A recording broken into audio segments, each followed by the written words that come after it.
Welcome to the Intrusions in Depth podcast. I'm Josh Stepp. Some of these episodes feel straight out of a Hollywood writer's room. This is one of them. The Belarusian Cyber Partisans, a callback to the historical partisans of World War II who fought in the forest against the occupation of their lands. Regular people, not soldiers. In this episode, I cover the attacks and background on the cyber partisans, as well as their stated motives, with some of my analysis sprinkled in. However, episodes like this open many doors towards the meta-analysis, the importance of narrative and psychological operations, PSYOPs, as well as an idea I call civilian-grade warfare. That idea started festering in my head during the Lab Ducatan episode, but I didn't have it fleshed out as I do today. The TLDR is that we are near, or at least quickly entering, an era where the gap in some technologies and knowledge between military grade and civilian grade is small, or between the state and the people is small. Not in general, just in specific arenas. In some ways, civilian elements can pull off operations that military or state-backed elements can't, like admitting to attacks in cyberspace. This is a norm not common among the gentleman states. It goes back to like sources and methods and not wanting to admit what capabilities you have or don't have. Then there's also the problem of code reuse in cyber weapons. I've beat that horse to death though. However, going kinetic, states rarely have to protect sources and methods. Sometimes doing the opposite, flexing their methods and attacks to demonstrate capabilities or sending a message. Dropping a MOAB on ISIS or the GBU-57s on Fordo, the Iranian fuel enrichment site. The latter being partially out of necessity since they were in a freaking mountain, or shifting views to the Ukraine-Russia war. Russia has utilized the Orishnik ballistic missiles a few times, as well as their hypersonics, to demonstrate a capability and send a message, while also claiming responsibility. But to be fair, I guess to steelman that argument, it's not like anyone else really has the motivation to lob these munitions at Ukraine right now. So they really lose nothing by admitting to these attacks against the country they're at war at. Special military operation against. But I think we all get the point. In kinetic terms, the gap between a nation state having Apache helicopters and ballistic missiles is massive compared to what you and I have to battle a bunch of bureaucrats and our local state legislator for an effective weapon to protect ourselves against. In the cyber war, those gaps are much closer and thus not talked about. And yes, I know you can make the argument about FPV drones and their effectiveness, and I'm willing to listen to that. But I think we can all get on board with what I'm laying down here. I explore this argument more throughout this episode. But there's also an element of, wait, I haven't got to play this in a while. I'm going to play the song. Believe it or not, it's conspiracy time. Tinfoil hats stuck on our heads, following trails that intertwine. Where do they lead? Believe it or not, we'll see. Going full tinfoil hat here because I can't help myself with these conspiracy theories. There's also elements, concerns, allegations, mostly from Russian and Belarusian regime individuals, that these groups are Western-backed or Western intelligence agency front companies, doing operations under the guise of being an organization fighting for democracy, but actually trying to topple their government. I'm not saying I believe this or that you should either. I don't think it's out of the realm of possibility, but I'll just state here what I was able to find. Furthermore, I'm not an all-knowing oracle or expert in any of this, so there may be gaps and connections that I'm not making. I don't have the time to watch all 490 hours of Mike Ben's podcast or read all the Substacks from other people alleging all of this stuff found during the Doge era. I'm not overly interested in that stuff, and honestly, it just annoys me to pay taxes for some of these silly causes or to interfere in other countries instead of utilizing this money to help Americans read or do math better, getting people off the streets or using it for better infrastructure. But nonetheless, I try my best to add insights from all angles. Considering the possibility of this, the motives, and how this plays into the bigger picture, you could also consider, is this effective? Or why play these games? On one side, you could say it's for the national interest of a country or the national security, But there's also an argument for this upsetting the natural power of a region and being expensive to maintain. Couple that with corruption and the national interest can quickly turn into the interest of the country's elites or their oligarchs. But this is getting in areas way outside the scope of this podcast. Let's reel it back into Belarus. And before we discuss the Belarusian Cyber Partisans, we need to discuss the conditions in the world that led to their radicalization. But before we do that, let's not get sued. The information presented in this show is sourced from publicly available materials and does not contain any classified or proprietary content. The views and opinions expressed are those of the host and guests alone and do not reflect the official policy or position of their employers or any affiliated organizations. Enjoy the show. I need to lay some foundation here, set the scene. My audience, according to the analytics, is mostly Western, US-based, and because of that, post-Soviet, Eastern European history, or even current events in the area aren't on people's radars, which is expected. So let's lay down some bricks so the rest of this episode makes sense. And for this, we should probably start at World War II. Although history scholars could point to this land being strategically important since like the days of Napoleon, but we don't have that much time. I got to draw the line somewhere. Now, Belarus is a landlocked country sitting between Poland and Russia that also shares a border with Ukraine and Lithuania. It's a flat country made up of forests, marshes, and rivers. No mountains, no coastline. Historically, it's been seen as like a corridor. Napoleon's Grande Armée, in French, came through Belarus in 1812 and was destroyed on the retreat. The German army came through here in 1941 in Operation Barbarossa. Soviet armies came back in 1944. And in modern day, this corridor is also where Russian tanks rolled towards Kiev in February of 2022. In some ways, Belarus is geography's victim. It's been fought over more than it has fought itself, which makes it a strategic ally for Russia in modern times. But being in Europe, this makes things complicated.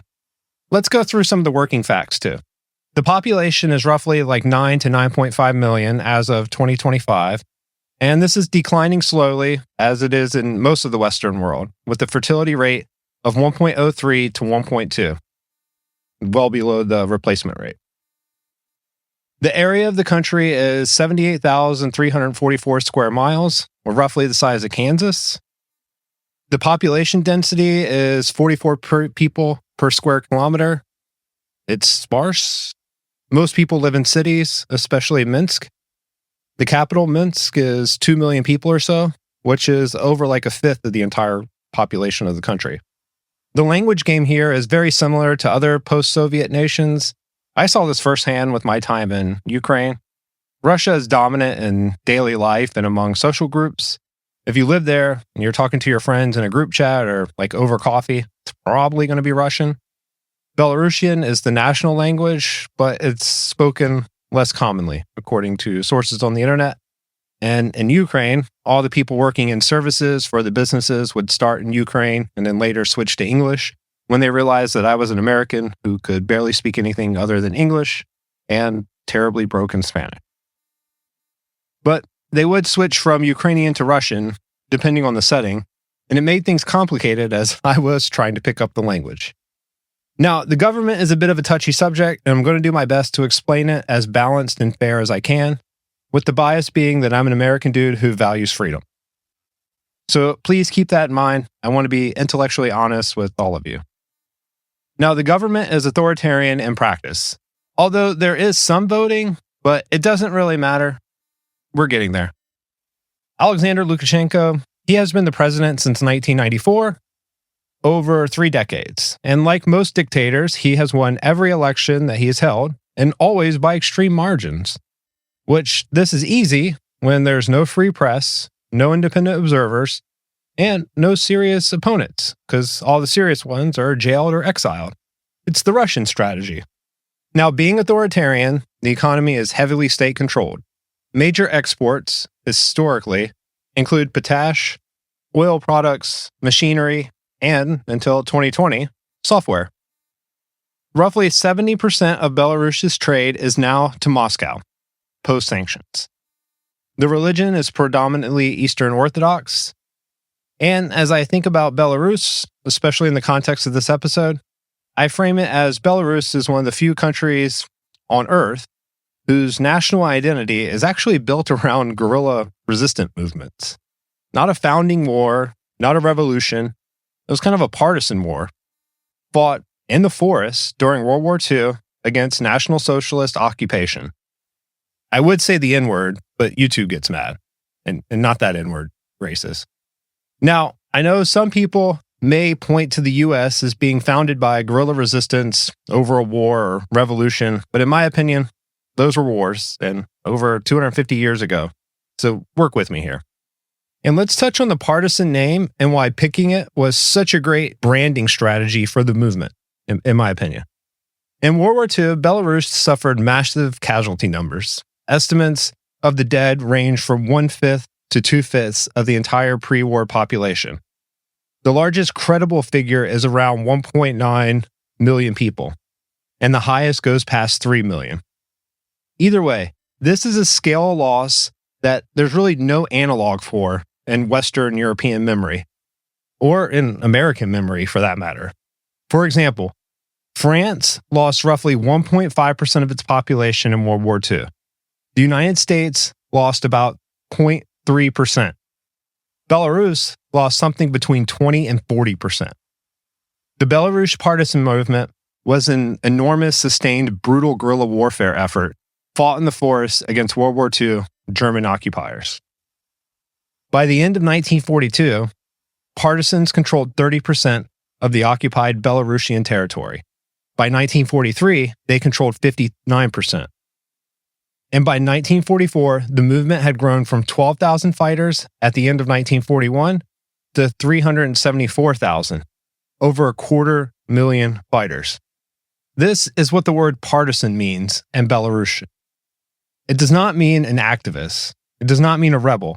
It means someone in a forest killing an occupier, knowing that if they are caught, their entire family and their home village will be burned alive in a church or a barn or something. And let's get to the uncomfortable parts. Virtually the entire Jewish population was exterminated during this time. Most of the dead were peasants killed in anti-partisan reprisals. We are talking about brutal, nasty stuff. The entire villages burned, populations machine gunned out, in retaliation for resistance activity. The most famous being Katyn, a village where every inhabitant was burned alive in a barn by SS units in 1943. Now, Belarus has over 9,000 destroyed villages during this time. Thousands of them have memorials.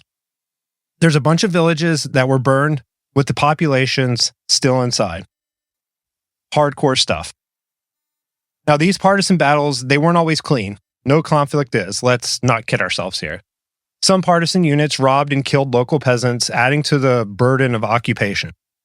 Belarusians fought on both sides, some in the Soviet partisan units, and some in the pro-German police units. As one Belarusian historian put it, the choice for many was between the Gulag and the Buchenwald. The Soviet regime that quote-unquote liberated Belarus in 1944 then deported and imprisoned huge numbers of Belarusians on suspicion of collaborating, including survivors who had simply lived under the occupation, with the Germans. And when the war ended, the Soviet government did something significant with this story. They made Belarus into this quote-unquote partisan republic. They branded it that way. Soviet Belarusian leaders, like Mashanov, were themselves former partisans. The country's identity, the Soviet line went, was resistance. Every schoolchild learned the partisan myth. Every World War II memorial pointed at the forest. So in 2020, when the group picked their name, Cyber Partisans, they weren't fishing for a catchy name. In some ways, they were picking an inheritance of sorts. Something that has been born in the nation's identity for almost 100 years. Now, the Cyber Partisans did not come from nowhere. We established that for branding purposes, but on a technical level, their origin story is recognizable to almost anyone. They came from an almost mundane place, a Silicon Valley wannabe in the suburbs of Minsk, dubbed the High-Tech Park, It was established by Lukashenko himself, a special economic zone on the northeast edge of Minsk. There were tax breaks, streamlined regulations, cryptocurrency-friendly laws by 2018, which was earlier than most of Europe, and it was modeled openly and explicitly on Silicon Valley. And it worked. By 2020, the high-tech park, or the HTP, was home to over 1,000 companies and 60 to 70,000 employees. Belarus, a country most Americans had never heard of, was building products used by billions of people in 150 countries. Now, some of these companies include Viber, a messaging app. I used it in Guam back in the day.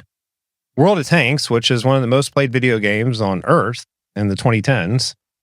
Pandoc, a document management software used by hundreds of thousands of businesses. We're going to come back to this one. Remember that name. And Masquerade, which is like a face swap selfie app that Facebook bought in 2016. By 2020, IT exports hit 2.7 billion. By 2021, 3.2 billion. IT accounted for roughly 4 to 5.5% of GDP and was driving close to a third of all GDP growth. This is good stuff. This meant that it was no longer a side hustle for the former Soviet Republic, an economy traditionally built off exports or raw materials and stuff. This was a national strategy. The vibe of Belarus was changing too, especially in this area. The IT scene in 2018 to 2020 had a feeling that most would recognize from like a Western tech hub.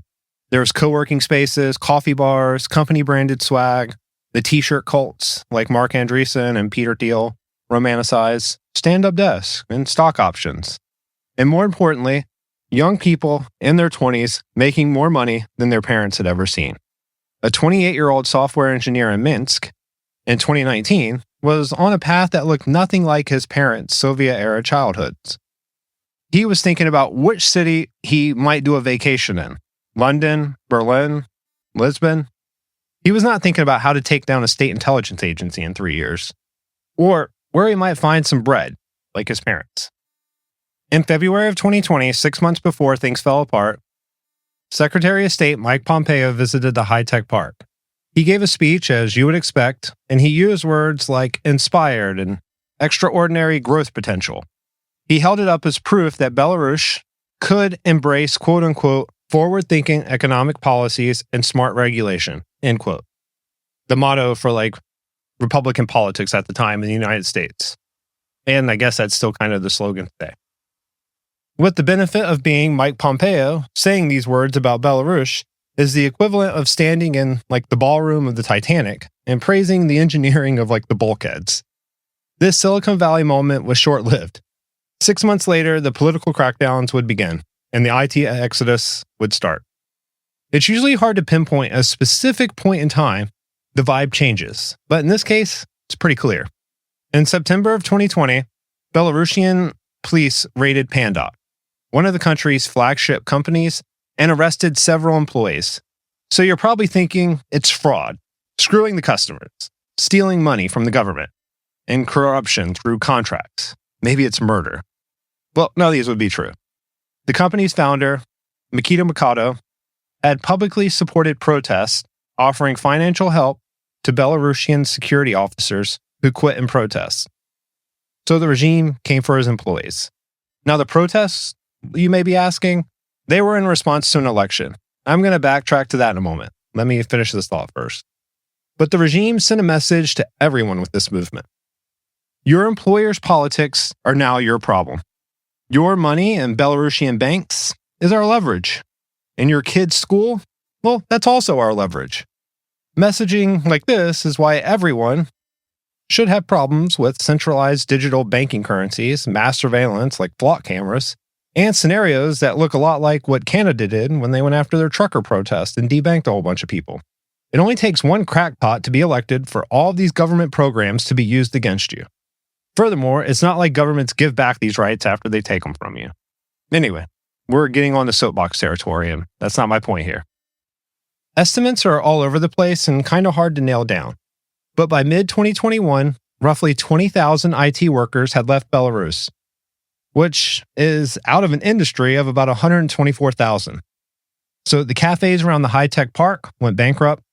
The neighborhoods that had been full of young engineers and hoodies emptied out, and it created a bunch of modern day ghost towns. They had leverage too, skills and high demand. The destinations were mostly Poland, Lithuania, Ukraine until February 2022, Cyprus, Portugal, Georgia, the country, and even Uzbekistan. Uzbekistan Airways began running flights from Minsk to Tashkent. There was a specific airlift in 2022 dubbed the Tash Rush. It was specifically designed to brain drain, pull Belarusian IT workers out and into their country. In some ways, the Belarusian authoritarian regime turned coders into refugees. And among the refugees, quietly, anonymously, on Telegram channels nobody outside of Belarus had any reason to look at, there were people who would, within a year or so, start hacking back. In August of 2020, Belarus had an election. The candidates were Alexander Lukashenko, who had been in power for 26 years, and two men who might actually beat him. Sergei Tikhanovsky, a video blogger, and a former diplomat, Viktor Barbarenko.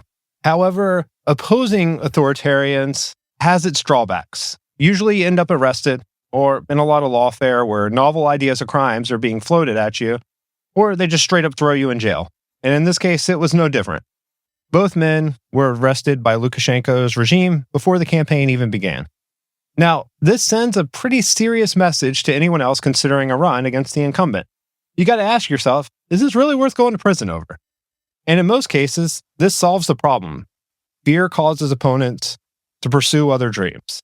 But Lukashenko's regime had a problem when they did this stunt. The society wanted democracy. And as a result, Sevlina Tikhanovskaya, the wife of Sergei Tikhanovskaya, registered to run in his place. A 37-year-old mother who was an English teacher, she gave her first political speech in the summer months before the election. She campaigned in joint appearances with two other women, Maria Kulanevskaya and Veronika Tsepkalo, who was the wife of another candidate barred from joining the race. The imaging on this was great. There was three women in white dresses holding raised fists, drawing tens of thousands to rally in a country where weeks earlier, nobody had even heard their names. And now is the point in the episode in which I have to go off on one of my tangents. As a preemptive strike on the toxic crap that people reply with, I want to make it abundantly clear that I don't agree with Lukashenko's regime supporting Russia, lawfare against political opponents. I don't know. I'm on Team America. I'm a proud American. There needs to be a balance to this discussion because most people don't listen to an hour-long plus podcast for gloss over high-level details. There's a question that needs to be brought up, though. The question of narrative. So when it comes to narrative, why is story so important to humans? Telling stories around a campfire, books about made-up stories and fictional characters, the Bible, for example, is a collection of stories to tell how one should live their life. Humans are wired to latch on to narratives. I believe we have a deep need for stories that explain the world, provide meaning, comfort, and gratification. This is something that obviously makes us different from other animals. My golden doodle doesn't really care about stories. However, this does have a downside when trying to determine truth. It makes us vulnerable because bad actors, media institutions, other institutions, politicians, governments, insert people of choice. They can weaponize that by flooding us with competing, plausible-sounding stories, many of which are lies or exaggerations that we eagerly embrace instead of seeking truth. So when you hear about someone's courage to fight back against an authoritarian regime, arresting people, her husband in this case, it feels good. An underdog fighting back. Such bravery. And don't get it twisted. I think these women are incredibly brave. And in some ways, this feels like the color revolution in Ukraine, which I don't believe anyone disputes had some involvement from the West to throw out the Russian-friendly leader in favor of the more politically aligned to the West. I think every country has operations like this. I mean, there's evidence that Chinese-backed operations are taking place against data center builds or politicians, or in favor of green energy, or Qataris back in colleges. It's all over the place. I don't think that toothpaste gets put back into the tube. And I'm not asking anyone to take a position on it as much as I want them to know that it exists. So when you do a little digging into Tikhanovskaya's support, some familiar faces appear. Faces that appeared in 2014 in Ukraine. The National Endowment for Democracy, or NED, is a US-based government-funded nonprofit. But NED has roughly 40 active projects in Belarus as of 2021, focusing on training activists, supporting quote-unquote independent media, and bankrolling election monitoring groups. NED's own former president, Karl Gershman, has publicly identified Belarus as a focus country.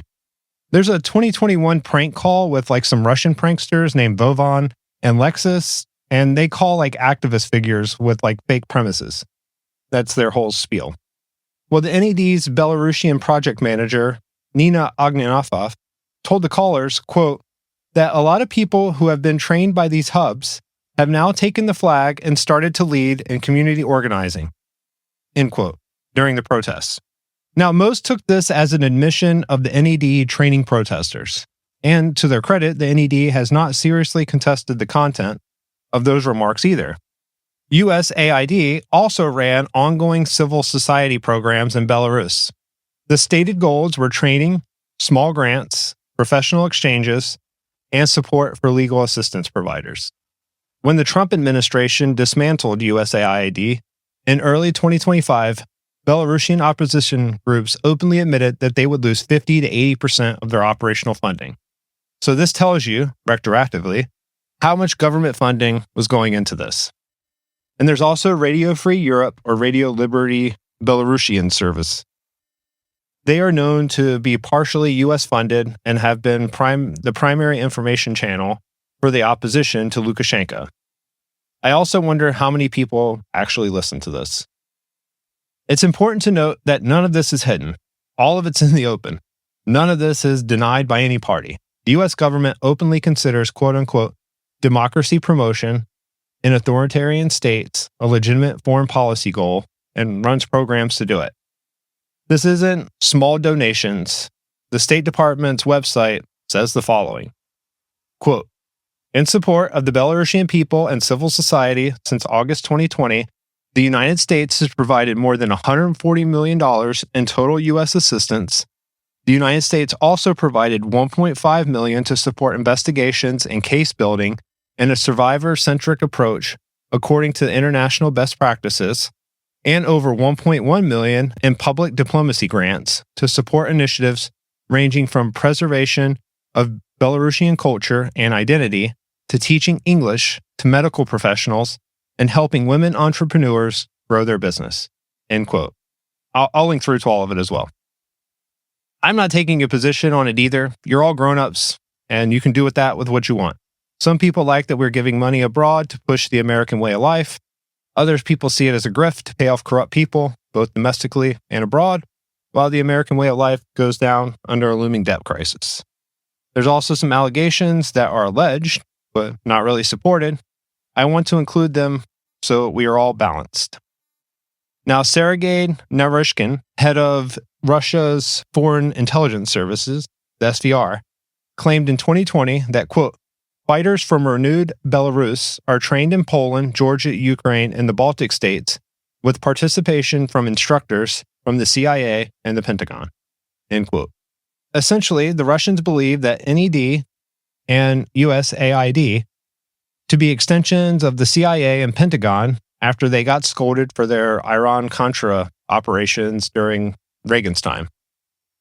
He provided no evidence really, though.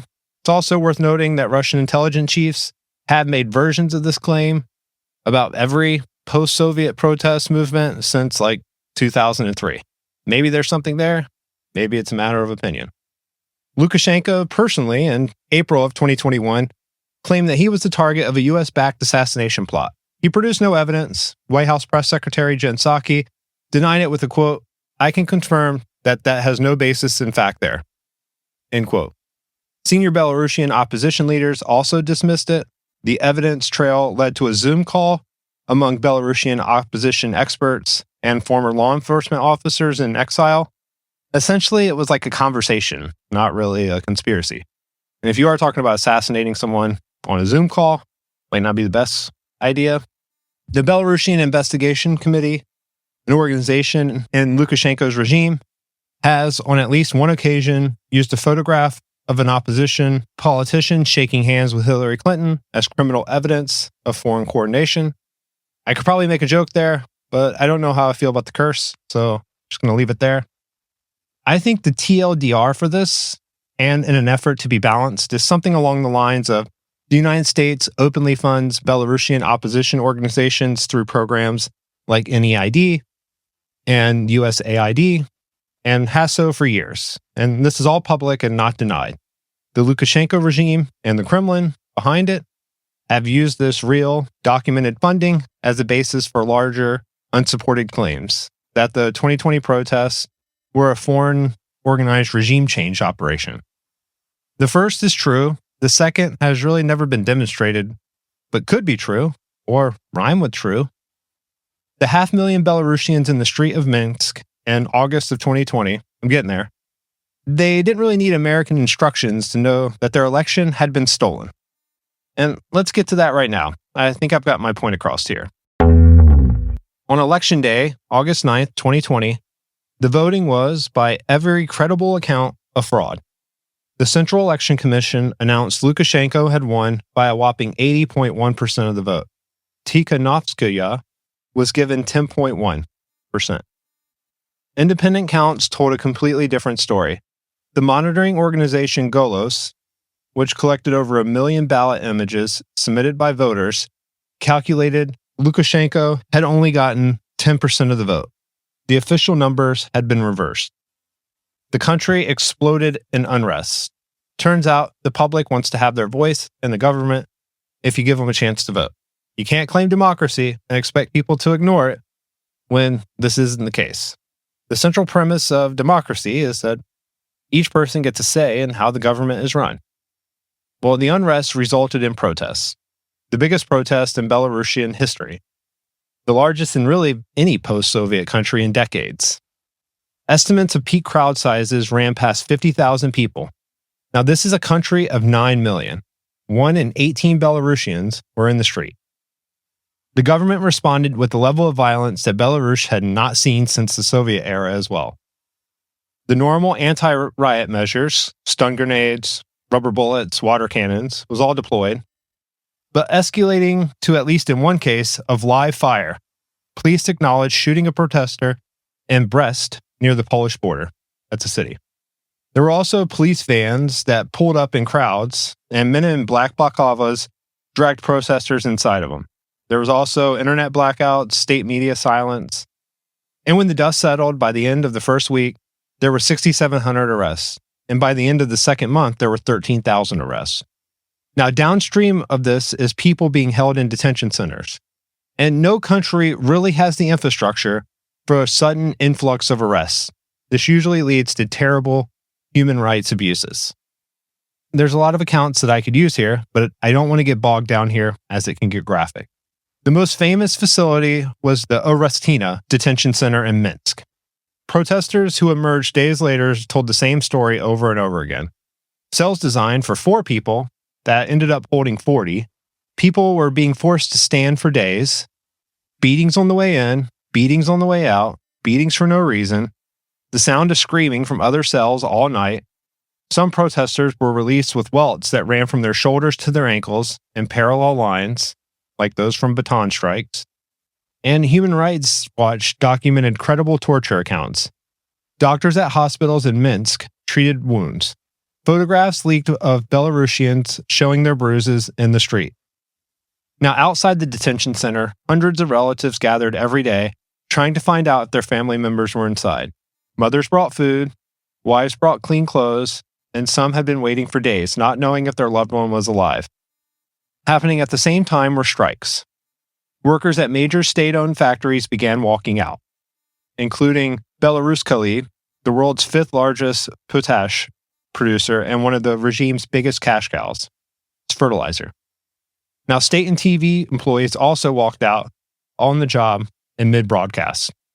Lukashenko flew by helicopter to a state-owned tractor plant to give a speech to workers and was loudly booed to his face on camera. Footage of him standing in front of mad factory workers in a yellow safety vest is one of the iconic images of the protests. In his 26 years of rule, being booed in public wasn't a familiar sight.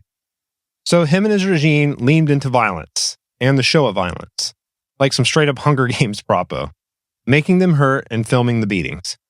Lukashenko handed out awards to 300 members of the security services for the crackdown. He publicly threatened to use live ammunition. He called the protesters, quote, people with a criminal past who are now unemployed, end quote. That probably translates cleaner in its original tongue. Tikhanovskaya was summoned to the Central Election Commission and held alone in a back room for several hours. She emerged shaken and within hours was being smuggled across the border to Lithuania. She has never returned to Belarus since. And a quick call out or kind of pivot back on all of this is that when she fled to Lithuania in August of 2020, hundreds of millions of dollars in Western support flowed through her office and affiliated structures. And this was per a complaint filed in 2025 by another former Belarusian opposition candidate, Anna Konopatskia, who asked the U.S. to investigate where the money went. Whether her allegations is well-founded or a witch hunt is a separate question, but the scale of Western funding is not really disputed. Another popular face of the protests, Maria Kolonovskeva, was kidnapped weeks later by security services in Minsk and driven towards the Ukrainian border to be expelled. In a straight-up gangster move, she ripped up her passport at the border and refused to leave her country. Over time, the savageness of the regime began to bear its weight on the populace. The protests continued every Sunday for months. Slowly, methodically, the regime ground them down. Mass arrests, beatings, targeted disappearances, and by spring of 2021, going to a Sunday protest meant something close to certain detention. The numbers were thinning, and by summer of 2021, the streets were empty. The people had been suppressed. The total cost is hard to calculate, and I'm not talking about money figures. Who gives a crap about that? By the time it was over, there was roughly 35,000 detentions. It's hard to get numbers that are true here, and around 5,000 criminal cases. Most of the active opposition was either in prison, exile, or silenced. Belarus had just had the largest pro-democracy protest in history, and it had lost completely. The streets, the squares, the factories, the state TV studios, every visible space of political life had been closed. Every space the regime could see, the regime now controlled, which sounds terrible. Until you remember that 80 years ago, Belarusians took to a new battlefront in response to overwhelming force. The forest. The partisans owned the forest. This generation had a different name for the forest, though. It was called the internet. In September of 2020, the protests are still in full swing. The largest number of protesters emerged in September and October of 2020. The people who will become the cyber partisans were already feeling that the outcome of this will not be what they hoped for. The streets are going to lose. They're watching it happen in real time. They're reading about it in the Telegram channels. They're seeing the videos come out of the detention camps. They know how this ends. The government has the monopoly on violence. They can tighten the screws to a point in which the populace can't maintain the resistance. But sometimes, to fight back, especially in the digital world, you don't need bullets or violence. No government likes to be embarrassed, especially top-down dictators.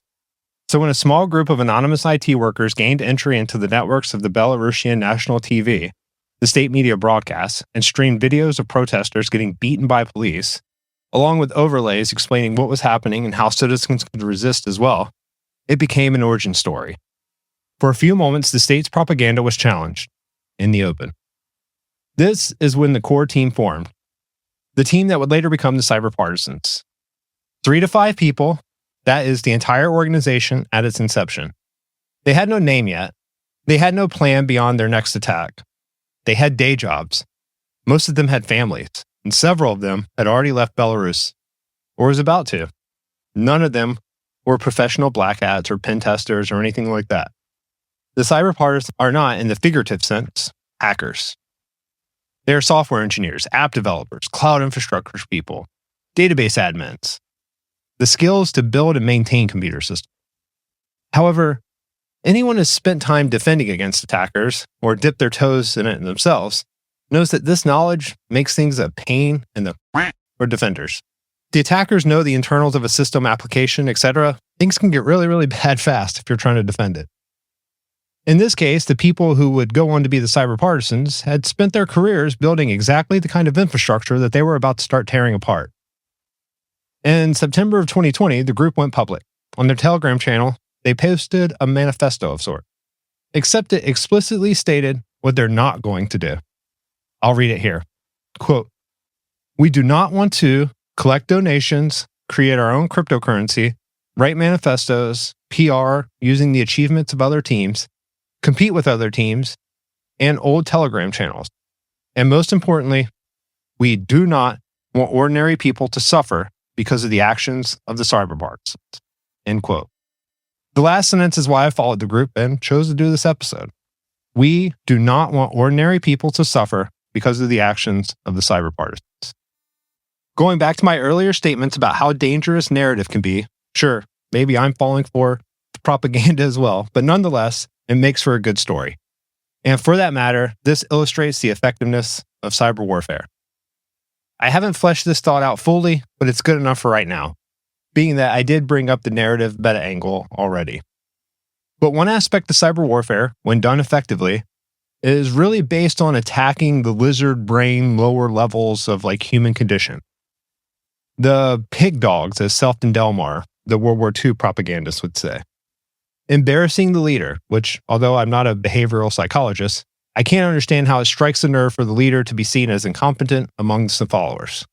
And this isn't some revolutionary idea. I mean, it ultimately kind of boils down to the 5 Ds from Cybercom. Deceive, misleading the adversary, causing them to make incorrect decisions based on false or manipulated data. Deny, preventing the adversary from accessing or using their own information system or networks. Disrupting, interrupting or temporarily damaging the adversary's operations or causing system processes to fail. Degrading, reducing the operational capacity, effectiveness, or efficiency of adversary systems or their forces. Destroy, causing permanent irreparable damage to the adversary's physical or logical hardware and data. But I've also thought the aperture of these never really included the propaganda aspects as well, or it being a more effective delivery mechanism for propaganda. And of course, there's the 6D that needs to be added. Discombobulated. Sorry. Going back to this anti-manifesto of sorts on their Telegram, this is rare, especially when talking about hacktivists. Most of them start with their grievances. The cyber partisans, on the other hand, started with their restraints. Now, moving on to the next attack, we need to fast forward to the spring of 2021. As I mentioned earlier, the streets are quiet now. The protests have really been ground down. Tens of thousands of people have been thrown in jail.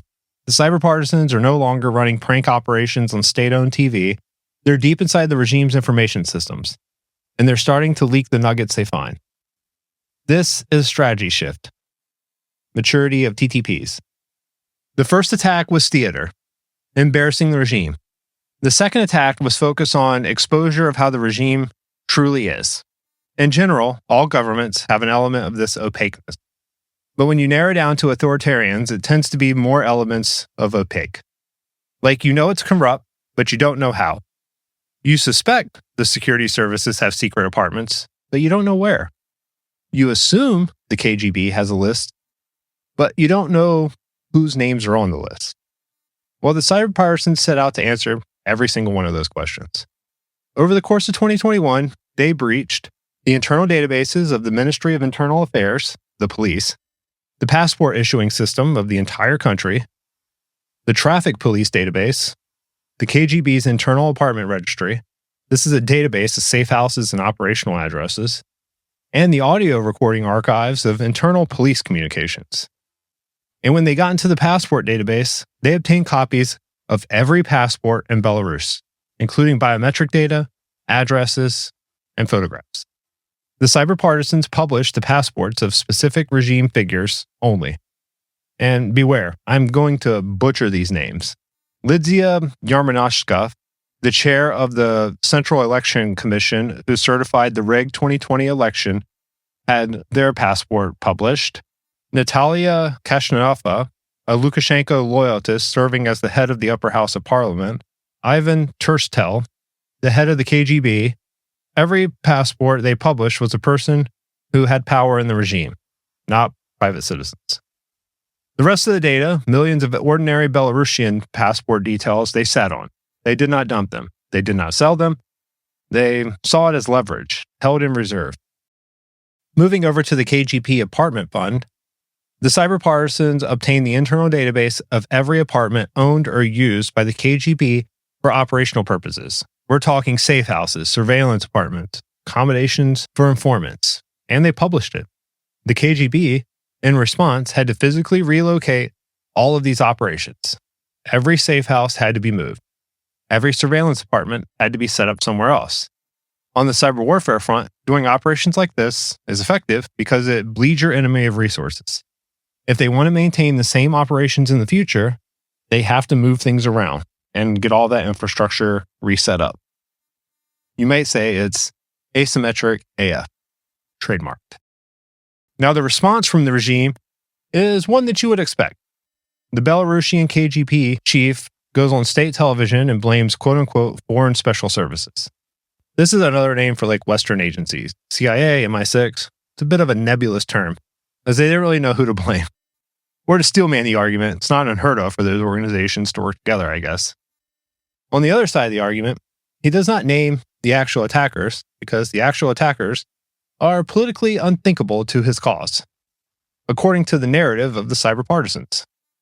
They are his own former IT specialists. They are people who 2 years earlier were potentially writing his agency's software. To admit who is actually doing this to him is to admit that they have been outflanked by people they hired. So for his narrative, he has to invent a foreign enemy. And there's a bit of irony that goes on here. The audience knows the truth, but the regime can't say it out loud. And this time, too, the group is getting more organized, building partnerships.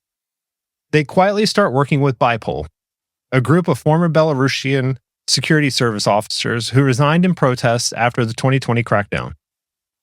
These are people who used to work inside the KGB, the police, or the security apparatus, and who now help the cyber partisans understand the data that they steal and what it actually means. And then there's also Bellingcat, journalism collective famous for identifying Russian intelligence officers behind the Skripal poisoning. They take the cyber partisans' raw data and turns it into journalism. And there's also Belsat, the Polish-funded Belarusian language television channel that the regime can't really block. They are the broadcast outlet. Think District 13 of sorts. And lastly, the People's Self-Defense Brigade and the Flying Storks. Two other Belarusian resistant movements operating inside the country, with whom the cyber partisans form a coalition called Suprativa with. Now, Suprativa translates to resistance. Now, this is another section in which I need to break the narrative and point out the other side of the story. As I have said every time I do this, it is not to position my personal point of view, but instead remain balanced in how I present the information. I'm kind of betraying the title of this podcast if I leave out the in-depth part. There's elements of breadcrumbs that trickle back to Western government involvement. This centers around USAID and NED, the U.S. Agency for International Development and the National Endowment for Democracy. And some of those are funded by their own government, which isn't a surprise at all. Let's talk about it. Bellingcat is the clearest case because they've disclosed it themselves. In Bellingcat's own published policy plan of 2019 to 2021, NED is listed among their institutional donors, along with the Open Society Foundation and Elysium. Now, specific recent figures from their own disclosures are 112,000 euros from NED in 2020 and 212,000 in 2021.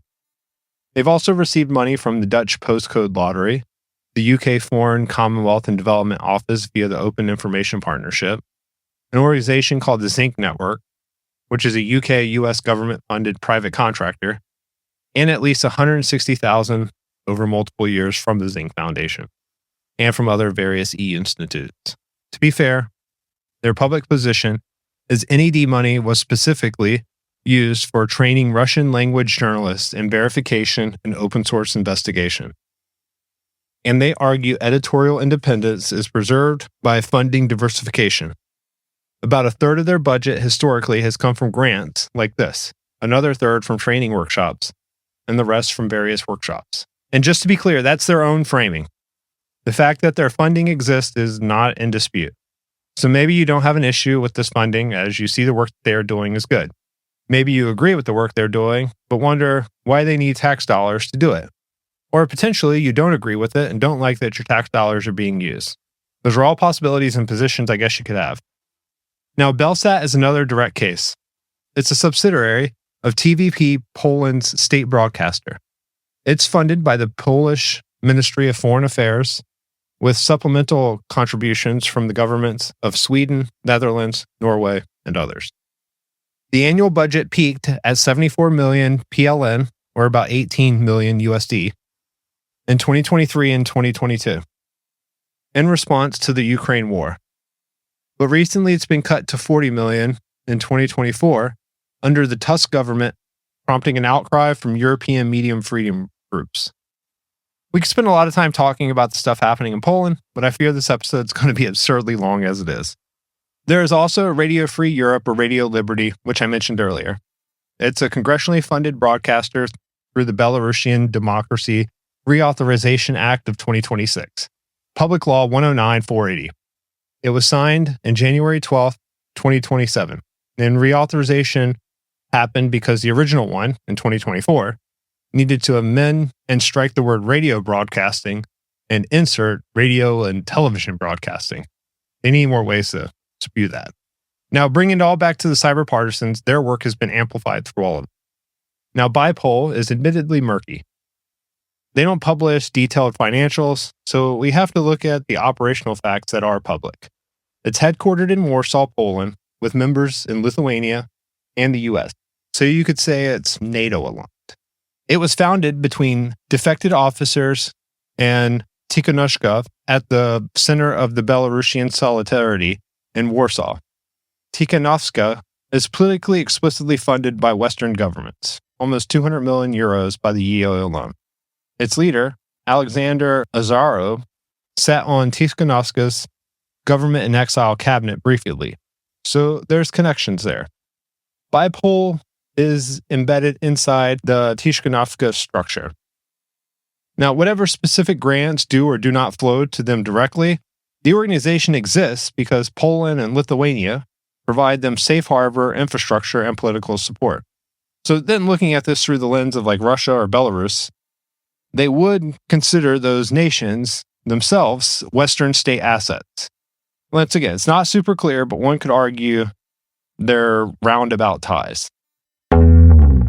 Now, up until this point, the cyber partisans have been an anonymous group causing ruckus in the Belarusian election protests and being an all-around low-grade pain for the Lukashenko regime. As the government struggles to get the message out beyond the borders of Belarus, they need a spokesperson. Enter Yelena Shmetovets, a 28-year-old Belarusian woman in a small apartment in New York City. She moved there in 2015 to do a master's in political science at Rutgers. She has a SaaS job as a project manager. She speaks fluent English with a noticeable accent. I'll link through to some of her interviews I used to build this episode. She's been in the United States for 5 years. She has been an activist in Belarusian opposition politics since she was a teenager. She's gone to protests in Minsk. She's watched friends get arrested. She's watched the 2020 election unfold from across the ocean. She is, in most respects, the kind of person you would meet at like a Brooklyn pour-over coffee shop and not really give a second thought to. 20-something, liberal arts educated, works at a desk job, worries about rent. In the late 2020s, while the streets of Minsk were filled with riot police and white-clad women holding flowers, she gets a message. Well, an offer. A man she has never met before messaged her on a secure channel. He represents, as he says, a small group of Belarusian IT specialists who have just hacked the Belarusian state TV. They're going to do more, a lot more. And they need someone in the West, someone who can speak to journalists, someone who can take meetings, someone whose face and name can be the one face and name attached to the operation. Everyone else will be anonymous. She will not be. She would later tell journalists, to be honest, I was scared. Injecting my own personal opinion in this podcast as well, because it's mine. She has a reason to be scared. Above all else, this is incredibly brave. There are second and third order effects that she has to consider. I mean, she knew exactly what becoming the public spokesperson of a hacktivist group attacking the Lukashenko regime would mean. This is the same regime that has jailed thousands of people that summer for less. She had seen what was being done inside the detention camps, the photographs of her friends' bruises. Ultimately, if she said yes to this offer, she would never be able to go back home as long as the Lukashenko regime, or similar, was in place, which, given the strategic importance to Russia, geographic proximity to Russia, and being the superpower of the area, it seems plausible she would die of old age before that would happen. And she accepted. And Belarus took notice. The Belarusian government formally classified her as a terrorist. If she ever returns to Belarus, she'll be arrested. She could face the death penalty. Belarus is one of the only countries in Europe that still has it. She has had to cut ties with her family in Belarus because the regime can and does target relatives of dissidents, her parents, her siblings, friends. The regime has used family as leverage many times before. That's cool. Her face is on Belarus terrorist databases. Her name is on the watch list. Her photo has been shared with friendly intelligence services across the post-Soviet space. And going to someplace like Thailand for vacation is also out of the question. Getting brown-bagged by some Russian intel squad or something. You also have to consider the operational security of her comms. Every intelligence service partial to Belarus would be building target packages on her and going after her for collection. iPhones, cell phones, iPads, smart TVs, laptops, it's all on the list. Shady jerks and rental cars following me around could be there too. Now, putting this another way, if the cyber partisans get caught, every member except Yelena would simply disappear. The regime has no idea who they are. The IT specialists in Minsk, in Warsaw, in Krakow, in Berlin, they would vanish, change devices, melt back into the IT sector. Yelena doesn't have that luxury. The regime has her name. The regime has her face. The regime has her LinkedIn profile. The regime has her apartment building. She's the one person in the entire organization the regime knows how to come after. This is a big decision, and you better hope you really believe in the cause. This is actually cinematic in some ways, though. She's 28 years old and works at a SaaS job during the day. At night, she's the public face of an anonymous cyber organization attacking a state. Then, the element that, when I read it, I had to research more, was it felt like something straight out of a Hollywood script. Yelena's day job is as a project manager at the Claims Conference, an international Jewish organization that for decades has worked to secure material compensation for Holocaust survivors and their heirs from the German government. The public face of the Belarusian digital partisans movement, named in homage to the partisans who killed World War II German occupiers, was working for an organization built to extract restitution from post-war Germany on behalf of the descendants of the people that the partisans were trying to save. She's the interface between the group and the world. She does the interviews, she gives the conference talks, she testifies, she has spoken in front of NATO, at hacking conferences in Zurich, at Berkeley, and dozens of podcasts and television programs. She translates the group's work for journalists who do not speak Russian or Belarusian, or morons who can barely speak English on a podcast like this one. She fields requests from intelligence services and from foreign governments. She handles the partnership with the Belarusian volunteer fighters in Ukraine. In some ways, she's the State Department for the civilian-grade warfare movement. It's mid-January 2022. COVID still sucks and people are losing their mind about it. Meanwhile, Russia has been massing troops on the Ukrainian border for weeks. The Russian government is publicly insisting that no invasion is planned and that the troop concentrations are merely exercises. Nobody believes this. Western intelligence agencies have been leaking with unusual specificity that an invasion is coming within weeks. American officials are evacuated non-essential staff from Kyiv. No one is fooled by this that's paying attention to it. Russian troops have begun arriving in Belarus under the cover of it being for joint military exercises with the Belarusian armed forces. Exercises called Union Resolve 2022. Trains run them in from the east Trucks move equipment south towards the Ukrainian border. The Belarusian government insists this is normal Allied cooperation. No one believes that either. January 23rd, 2022, within the servers of the Belarusian railways, things go dark. Servers, databases, workstations, according to the attackers, even the backups have been destroyed. By morning of the next day, ticket sales are down. Internal logistics systems are running in a degraded mode, if at all. Train operators are forced to use laminated manuals that haven't been touched since the 1990s. Yikes. At some point, on January 24th, the Cyber Partisans go public. They post on Telegram, they post on Twitter, they name the operation Peklo, Russian for hell, or scorching heat, or inferno.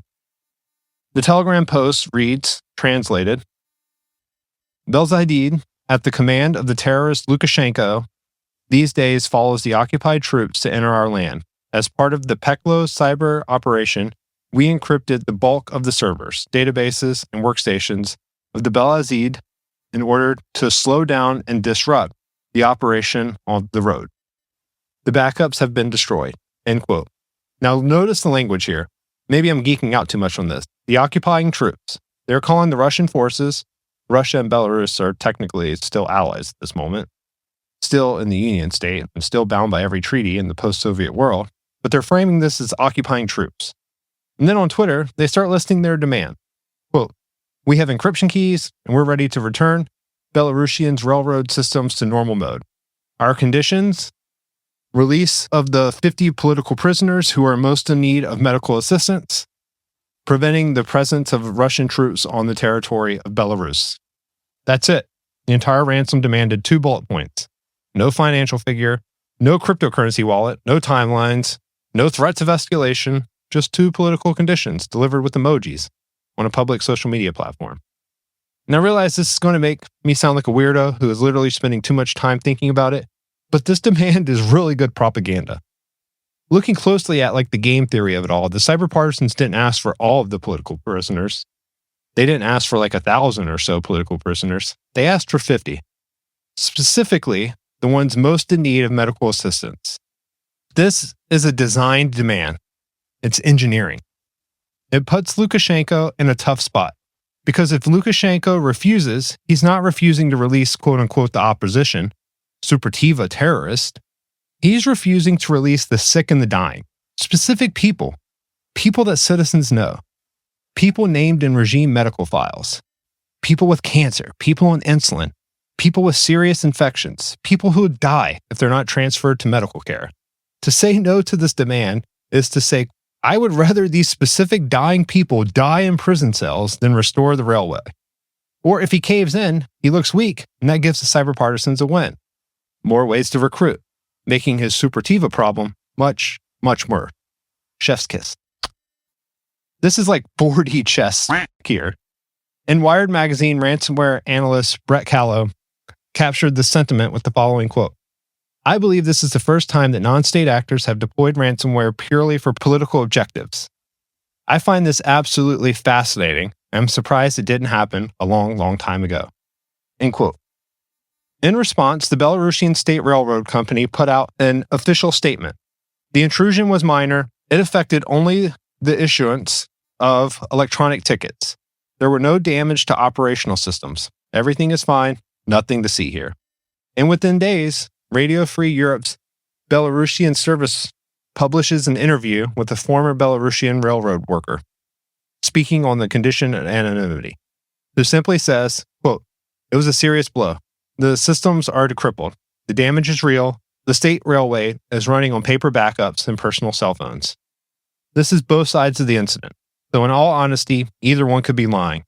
They're both state-funded broadcasts or messages after all. I'll let you decide. A few days after the January attack, the Cyber Partisan spokeswoman, Yelena, speaking to Radio Free Europe's Belarus service, she was asked in the course of the interview about the technical extent of the access. What did the group have? How deep did the intrusion go? She answers it. Here's a quote from the article. The spokeswoman also claimed that the group had the capability, which it chose not to use, to shut down the railway's signal systems, potentially causing disastrous collisions. End quote. What this means in practical terms, well, let's spell it out. The signal systems of a major national railway is some of the most safety-critical software in the country. It governs which tracks are open, which trains have priority, etc. If you control the signal systems, you don't just stop the trains, you can crash them. You can cause head-on collisions between freight and passenger services. You can derail trains carrying chemical cargo. You can kill hundreds of people in a single moment and call it an accident. The cyber partisans had this access. They were inside. They had the keys. They didn't use them. Could this have been used to kill soldiers, occupiers? Probably. Would this have degraded their capability to enter Ukraine? Probably. Could this have killed innocent people and then blamed it on the regime for their incompetence? Absolutely. That's pretty dark, though. It's also a good way to get the full might of the Russian apparatus on you. But going back to my original point, this is also grade A propaganda. It's restraint. Look closely at what they actually said and did. They told the world, after the fact, that they could have shut down the signal systems and caused collisions, but they did not just not do it. They told the world they had deliberately not done it. And this demonstrates skill and long-term thinking of strategic goals. This also gives the regime something to think about as they move equipment on trains. It can also make their next set of demands hold more weight. The not crashing of the trains is what makes them not terrorists. It is what allows them to be at NATO conferences. It's what allows journalists to take their calls. It's what allows Yelena to live in New York without being asked to leave. I'm going to talk about the nuts and bolts of the Cyber Partisans toolkit in a bit, but I want to keep the story moving and talk about some more attacks, then go into the tooling. And I think the next place to go is Kyiv. So it's just before 4 a.m. in Kyiv. Most of the city is asleep. However, the first cruise missiles strike at 4:50 in Mariupol, Kharkiv, and Odessa, and Kyiv itself. These explosions began in a coordinated arc across the entire country. By dawn, Russian armor units are crossing the border simultaneously from 3 directions. From the south, out of the occupied Crimea, toward Kherson. From the east, out of Russia proper, toward Kharkiv and the Donbass. And from the north, out of Belarus, straight down the Ep.013.1 highway, towards Kyiv. It's a 40-mile line of tanks, armored personnel carriers, fuel trucks, infantry vehicles, command vehicles, and mobile artillery, stretching from the Belarusian border all the way to the northwest outskirts of the Ukrainian capital. This is photographed by commercial satellites within hours. Now, some of these photos are pretty impressive. It would have been awesome to see these types of images from World War II. There are some sources of alleged leaked military doctrine that it was, in retrospect, this could be fake too, but this called for this to be a 3-day operation. Now, the TLDR on this whole 3-day operation was that the Northern Column would race the 90 kilometers from the Belarusian border to Kyiv. Special forces and airborne troops would be inserted at the Hosmol air base in the first few hours, seizing it as a forward operating base for follow-on flights. The armored units and army would arrive at the gates of Kyiv before Ukrainian defenses could fully mobilize. The Ukrainian government in place would either be killed, captured, or forced to flee. Then they would insert their own puppet administration into the presidential office within 72 hours. As anyone with eyes can see, this plan didn't work out so well. If you've ever paid attention to some of the things coming out of the Kremlin, especially since Vladimir Putin's been in charge, you see that the Russians are very much into a legal mindset of things. And it was no difference here. They called it a special military operation and not a war. And there's reporting that Russians planned for this to be over in 3 days based on overconfidence and them thinking their logistic lines through Belarus would function uninterrupted. And I don't want to get bogged down here. People know about this conflict. I'm only bringing it up to build up the second attack by the cyber partisans. The hours after the invasion, the cyber partisans, scattered in apartments across 4 or 5 countries, were watching. So was Yelena in New York. So was every Belarusian exile. The thing that they had spent the past year and a half preparing for had began. The 2020 election resistance was much smaller than a kinetic war. I mean special military operation. As Yelena would put it in a future interview, quote, "The Ukrainians and the Belarusians have a common enemy now," end quote. This is Putin, the Kremlin, the imperial regime. The last statement working off the premise that Russia wants to rebuild the USSR or move east through Europe. I'll let you marinate on those claims. Now, meanwhile, in Telegram channels, the cyber partisans decided they weren't going to stand around and wait. They were going to hit the railways again. And they weren't making political demands anymore. They were going to become active in this conflict between countries. Now, this obviously opens them up for a new set of risks, especially being classified as lawful combatants in doing so. On Sunday, February 27th, 2022, 3 days into the war, the Russian forces are convening on Kiev from the north, but the advance is going badly. I don't know what the Russian word for dumpster fire is, but this is what it should have been called for this segment. The 40-mile convoy has stalled. The Ukrainian resistance at the airfield has been strong. The Russian commandos, well, they kind of suck too. So it's hard to do stuff if you suck at it. And the Russian airborne assault that was supposed to seize the airfield in the first hours, well, they were getting smashed. And the Ukrainians destroyed the runway, denying follow-on forces a forward staging base. I don't know how they didn't assume that the Ukrainians wouldn't blow the fields, but I guess Clausewitz didn't write about that portion of warfare or something in one of his books. However, the column from Belarus is still pushing south. Fuel trucks and ammunition trains are moving down through Belarusian territory toward the Ukrainian border. The Northern Russia force is starting to run low on its 3-day reserves. They need the rear logistics to function. They need the trains. Then sometime on that Sunday, though, the routing and switching devices controlling the rail traffic, they go inoperable. They didn't bring down the signals or the safety critical systems that prevents collisions. They didn't bring down the locomotives themselves. They went for the routing and switching devices. These are the computers that tell the railway which trains go where, or which tracks, and in what order. The cyber partisans encrypted the data on those devices, rendering them inoperable. Now, what this does in practice is it forces the railway into like a manual mode of sorts, using things like paper, phones, and crank switches to maintain logistical support. It's gross. Dispatchers ended up having to run the network with clipboards. That meant trains were held at stations with humans being on the phone to confirm the next available track is actually open. It slows things down. It's not really a stopped railway as much as it's a crippled one, but now it requires more humans in the loop, more brain power to coordinate. Trains held at stations while humans being on phones confirms that the next available track is open and free of trains. The cyber partisans took to Telegram to outline their intentions with, quote, "The cyber partisans hacked Belarusian's railway data processing network. The purpose of the attack is to disrupt the deployment of occupation forces and to give to the Ukrainians more time to repel the attack.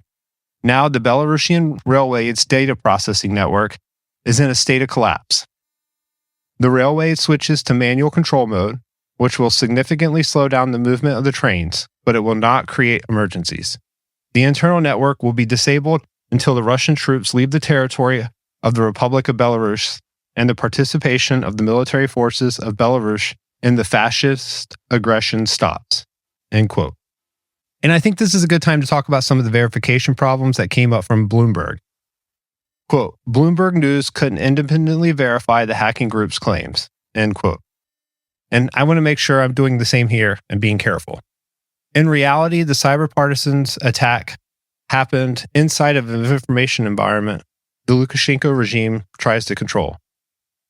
Confirming the operational extent of any given attack requires triangulation from regime statements, which they could lie, employee leaks, which trickle out, or could also be lies, and Western analysts, who could be taking a guess and could be lying to fit like a narrative.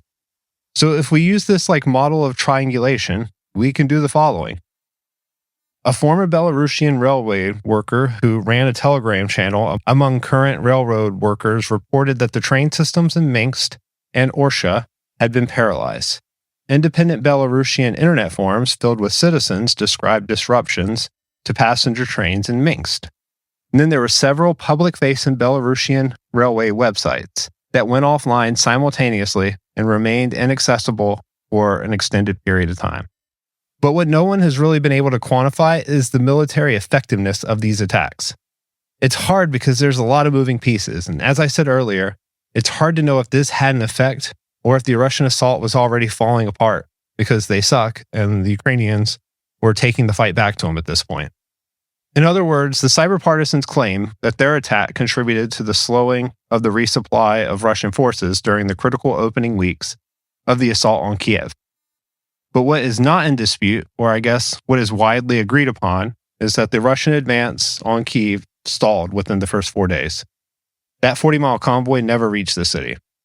By March 25th, Russia announced that it was reducing combat operations near Kiev. And by April 3rd, Russian forces have withdrawn entirely from northern Ukraine. So how much of this is from the Ukrainian military? How much of this is a logistics failure? How much of this is just because like the airfield denial? How much of this is Russian doctrine incompetence? And how much of this is rogue software engineers in an apartment encrypting routing computers? Well, no one can really say. The rail attack is one factor in a larger story, but it is a factor if it's true. There's also the element that being the invading army, the aggressor, is really, really, really hard, especially in modern times when you don't have the element of surprise and you are bound by kind of modern day international norms. There's not really an appetite for many populations to see their country, their armies, do what is necessary to truly win a war, which unfortunately looks something like, hey, we are coming to this town on this date and killing anyone who fights back or anyone who is old enough to be a military age member. We're also breaking all your stuff that you can use for the military. Then you have to rinse and repeat this to the entire area that you're trying to conquer. Now, obviously, if there is a big fighting force and a big swath of land, this takes time and resources. Then you also have to leave behind units to hold the land. So in this war, Russia was walking into a bit of a quagmire. Luckily, it wasn't like Afghanistan for them, and the logistics was a lot easier because it was a country that used to be part of the USSR, and it's still incredibly close, but it can be difficult. I know this is a little bit of a tangent, but it can be hard to wrap your head around what is actually needed in the modern day to secure and hold ground. But then you also have to factor in that the international world order is going to be putting sanctions on you, denying you products that could be useful to your war effort, and sometimes providing the enemy support in various ways. And then there's also like the little things too, like making it hard for your athletes to compete in the world games like the Olympics or like the World Cup soccer events. I personally think that should be separate of politics, but in today's world, little share that opinion, it looks like. But back to the cyber partisans in Ukraine. As the Russia-Ukraine war took fold, it became obvious that this wasn't going to be a 3-day operation and Ukraine was going to need some help. Way more help than that we were already given. But this presents an issue of sorts for some of the surrounding countries. If you're a member of NATO, throwing your forces into the mix could potentially start World War III. If you're one of the smaller countries, there's a real risk that Russia starts testing their hypersonics on your military targets. All along the way, Russia was signaling that they weren't going to show mercy to freedom fighters either.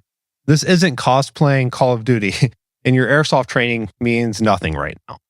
The most famous or infamous signaling of this, I guess, being the March 13th, 2022 attack on Yarova.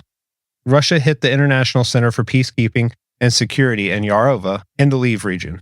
It's a few miles from the Polish border where roughly 1,000 foreign fighters were training as part of Ukraine's newly formed International Legion. Ukrainian officials counted between 30 and more than 30 Russian cruise missiles, with a final toll of 64 killed and 160 wounded. Russia claimed that 180 foreign mercenaries were killed. Ukraine never confirmed any foreigners among the dead. There's been other claims by Russia of striking foreign forces as well, for what it's worth. Now, among the groups of foreign fighters floating into Ukraine to fight on their behalf was a group of volunteer Belarusians. Now, these are civilians, professionals, students, some with prior military service, but most without. And they began crossing the border into Ukraine. They were not authorized by anyone. They were not soldiers of any state. They just simply went. They found their way to the Ukrainian forces formed near Kiev. Initially, they were absorbed into the 112th Territorial Defense Brigade, Then, after a proposal from Ukrainian's Military Intelligence Service, or HUR, the main directorate of intelligence, the Belarusian volunteers were organized into their own unit, attached to HUR's International Legion. They called it the Kastus Kalinowski Battalion, after the Polish Belarusian aristocrat who led the 1863 January uprising against the Russian Empire. By May of 2022, the battalion had grown enough to become a regiment. And since I'm one to never let a good piece of history go to waste, let's talk about that unit's namesake. He was a 26-year-old Belarusian Polish revolutionary who in 1863 led an uprising of peasants and minority nobility against the Russian Empire, which is now Belarus and Poland. He published a clandestine peasant newspaper in Belarusian, the first of its kind, and he was known as kind of a romantic, a writer, a leftist agitator, and a guerrilla commander. The Russian Empire crushed his uprising in less than 2 years, and he was captured, tried, and hanged in Vilnius in March 1864. He was 26 years old. His last words written, smuggled out of his cell, were to his fiancée, "I love you alone, my country." Obviously, this time, I think the unit bearing his name would hope for a different outcome, and the unit's mission statement was, quote, "the liberation of Belarus through the liberation of Ukraine," end quote. The goal here is that essentially they believe Lukashenko can't survive without Putin. So ultimately, if Putin loses in Ukraine, then Lukashenko fails. So a fight for Ukraine is in some ways a fight for Belarus. More bluntly, every Russian tank destroyed near Kiev is also a tank that will not roll into Minsk if the Belarusian people rise up again. Now, by March of 2022, more than 1,000 Belarusians have applied to join the unit. The regiment now consisted of around 300 or so active combat fighters. And this is where the cyber partisans get involved, at least according to the interviews and articles. They help vet recruits. They identify regime infiltrators among potential volunteers and feed intelligence forward to the fighters on the ground. You see, one big issue with units like this is that everyone generally speaks the same languages and it's hard to vet, like background check people. I mean, even here in long-standing institutes like the CIA, people get through by lying on their resumes, claiming to be jet pilots from the Navy on their third attempt, and then later getting found with gold bars, money, and expensive watches in an FBI raid. Obviously, one would assume you could just look at their previous 2 resumes and see that there was a delta, one of which being that he was a Navy jet pilot. But my point here is that this part of the process is hard, really hard, even for well-funded institutions like the CIA. It helps if you have everyone's passport data and potentially other record sources to vet. But the risk of some intelligence operation going on with embedded resources, it's real. So having a group like the Cyber Partisans vet people is helpful. And now that we've covered their involvement in the Russian-Ukraine conflict, let's go forward in 2023, or what I like to call the year of embarrassments. By 2023, or the end of 2023, the Lukashenko regime had a problem. The cyber partisans were no longer something that happened occasionally.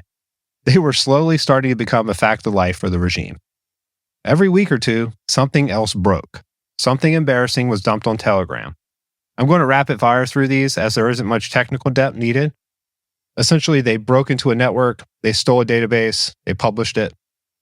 And as always, I'm going to do my best with the pronunciation of these non-English words, but I never fail to annoy myself when I edit these and see how many words I tripped over. The Belarusian State University was one of the first. And the country's oldest and largest university, it was founded in 1921, the institute that every senior Belarusian academic and minister attends. The cyber partisans breached its internal network and began publishing internal communications about the suppression of student protests and the firing of dissident faculty, and the political vetting of admissions decisions. The university's reputation, already battered by years of regime interference, well, it took another hit. Obviously, having a school that promotes the party doctrine and being a requirement for advancement in those circles becomes like a self-licking lollipop of ideology and a gatekeeping mechanism. You don't advance in your career unless you're brainwashed by the machine, which sort of seems like the role of university these days in general, as well as kind of loading you down with crazy debt that you can't pay back either. Now, next was Belarusian. This is the state-owned potash provider. This company provides a large share of the regime's hard currency reserve. The Cyber Partisans hit its computer systems. Wallpapers on the company's workstations were all replaced with images honoring Roman Bunarunchka, a young Belarusian artist beaten to death by security service personnel in November 2020 in a peaceful protest in his own apartment courtyard. Mogilev Transmash is Belarus's largest railcar manufacturer. It's a critical piece of freight infrastructure that the regime relies on for both domestic supply and to trade with Russia. The Cyber Partisans encrypted their entire internal network and downloaded every database. There were also wiretap recordings from inside the Belarusian prisons, illegally recording conversations between prisoners, captured by the prison authorities themselves, and held in internal regime archives. The Cyber Partisans obtained the recordings and published them. This audio is gut-wrenching. You can listen to it on YouTube.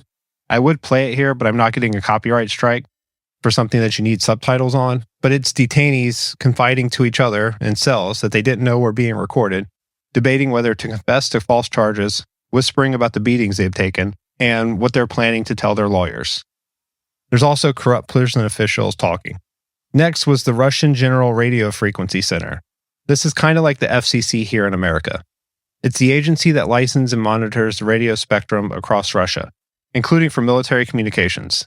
Now, this is the first major cyber partisans operation against the Russian government, an entity within the Russian government, I guess, rather than Belarus. Then, on New Year's weekend of 2023-2024, there's the BelTA attack. Now, this stands for the Belarusian Telegram Agency, and this is the country's main state-run news outlet. It was founded in 1918 and is the institution that has produced the official version of every event in Belarusian public life for over a century. Its servers, backups, document archives, and workstations, well, they were all wiped by the Cyber Partisans over the New Year's holiday. With BelTA employees returning after the holidays, and their computers were all empty. Their archives, decades of state news copy, photographs, audio, video, it's all gone. The website was gone. The system used to publish state news was gone. The agency has to work from personal home computers and physical photocopies for weeks. And the timing's important here. New Year's is an important holiday in the post-Soviet world, sometimes bigger than Christmas. It's the moment where families gather, when officials take vacations, and when state institutions run on like skeleton crews. By the time anyone with authority returned to the office, the damage was complete and irreversible.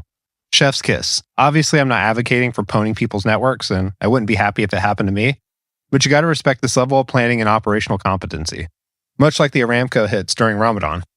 Like I've said a few times throughout this episode, some of the Cyber Partisan story elements feel like something out of a script for a movie. And then by the end of 2023, the Cyber Partisans' known targets include the country's largest universities, its biggest export industry, the main rail card manufacturer, its prison wiretap archives, the main state news agency, and at least one Russian federal agency. And over this time, the Cyber Partisans have been honing their craft and getting better, demonstrating more and more asymmetry that they've built over the 4 years or so. Now it was time to go after the KGB. Again. Okay, let me set this up just a little bit. It's the fall of 2023. The Cyber Partisans have been targeting the KGB at the edges for over 2 years now. The apartment fund, the official roster, the leaked communications. Now they go after some of the critical infrastructure for the apparatus, its public-facing website. Now the website is not just a brochure. It's an intake mechanism for the KGB's operations. Citizens can file complaints, they can submit tips, they can contact officers, they can request meetings. Foreign agents recruited by the KGB use it as a verification channel. The agent's internal communications, while not stored on the public site itself, are linked to it through an administrative subsystem. The Cyber Partisans eventually get in. The details of how aren't really public, or I couldn't find them if they were. But the Cyber Partisans sat inside the network for months, undetected, pulling data. The intrusion itself isn't discovered until early 2024, when the agency finally pulls the site down to assess the damage. Now, a long dwell time is never a good thing for if you're trying to prevent nasty intelligence operations. In April of 2024, the Cyber Partisans, happy with what they had, I would imagine, well, they go public on their Telegram channel. Quote, "The official website of the KGB of the Republic of Belarus has not been working for more than 2 months. all because of the cyber partisans got in there in the fall of 2023 and pumped out all the available information. At last, we made a little noise and had to close the site. We are posting a list of admins as proof. See the site database and server logs in a separate post." End quote. So what all did they get? Server logs and the full website database. Roughly 40,000 written appeals submitted to the KGB by Belarusian citizens over the past 9 years. Now, some are very mundane. Visa requests, complaints about neighbors, but some are extraordinary. Recruitment requests from foreigners offering to spy for the agency. Attempts to inform on family members. Tips about dissidents. There was also personal files of the 8,600 current and former KGB employees. Names, date of birth, photo IDs, their service histories. Yelena would later tell journalists that exposure affected dozens of recruited foreign agents connected to the KGB. But let's back up for a moment and really take a look at what this is. The cyber partisans, through this operation, identified an unknown number of foreign agents, citizens of other countries who had agreed to spy for the Belarusian KGB, and they outed them. This is not opposition activism anymore. This is counterintelligence by civilians, allegedly. They went one step further, though. The cyber partisans then took the 6,000 KGB photographs, or 8,000. There's conflicting information, but the number really isn't super important here. And they fed them into an application that became a Telegram bot. Now, any Belarusian citizen, anywhere in the world, can now upload a photograph of a person they suspected of being a KGB officer, and the bot will face match it against the leaked database. Even if it's like 50% effective, this burns a ton of operations. So naturally, the regime responded to this attack with humility and offered to hold fair elections and leave with a peaceful transfer of power. I'm kidding.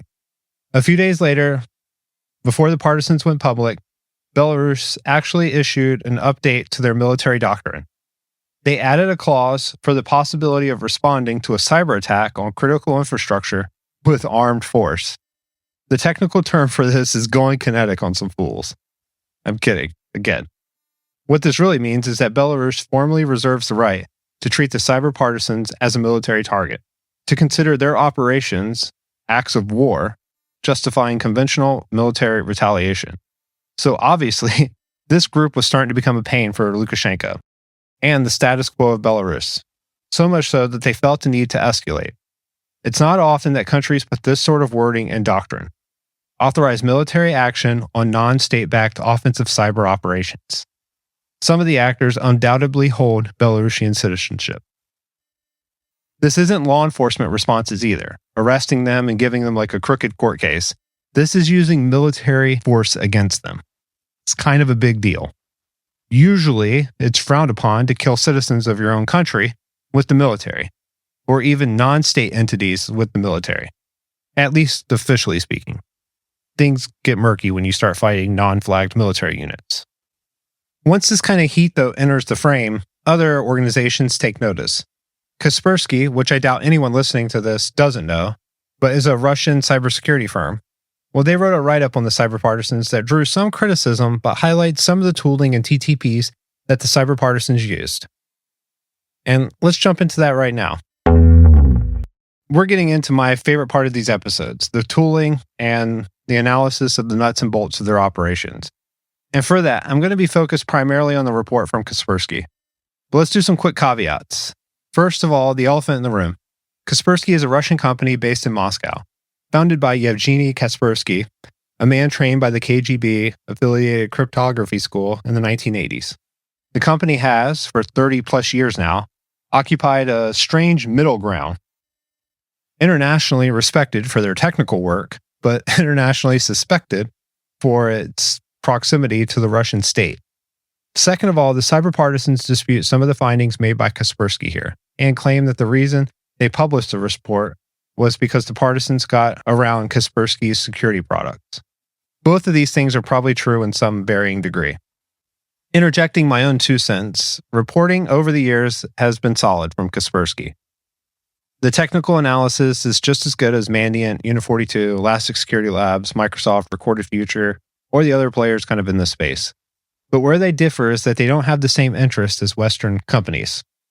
So while Google or Microsoft definitely isn't going to burn Five Eyes-backed operations, Kaspersky will. So there's a balance at play. And I'm not advocating for anyone to burn Five Eyes ops. I'm just saying Kaspersky will do it. And now let's talk about what Kaspersky found.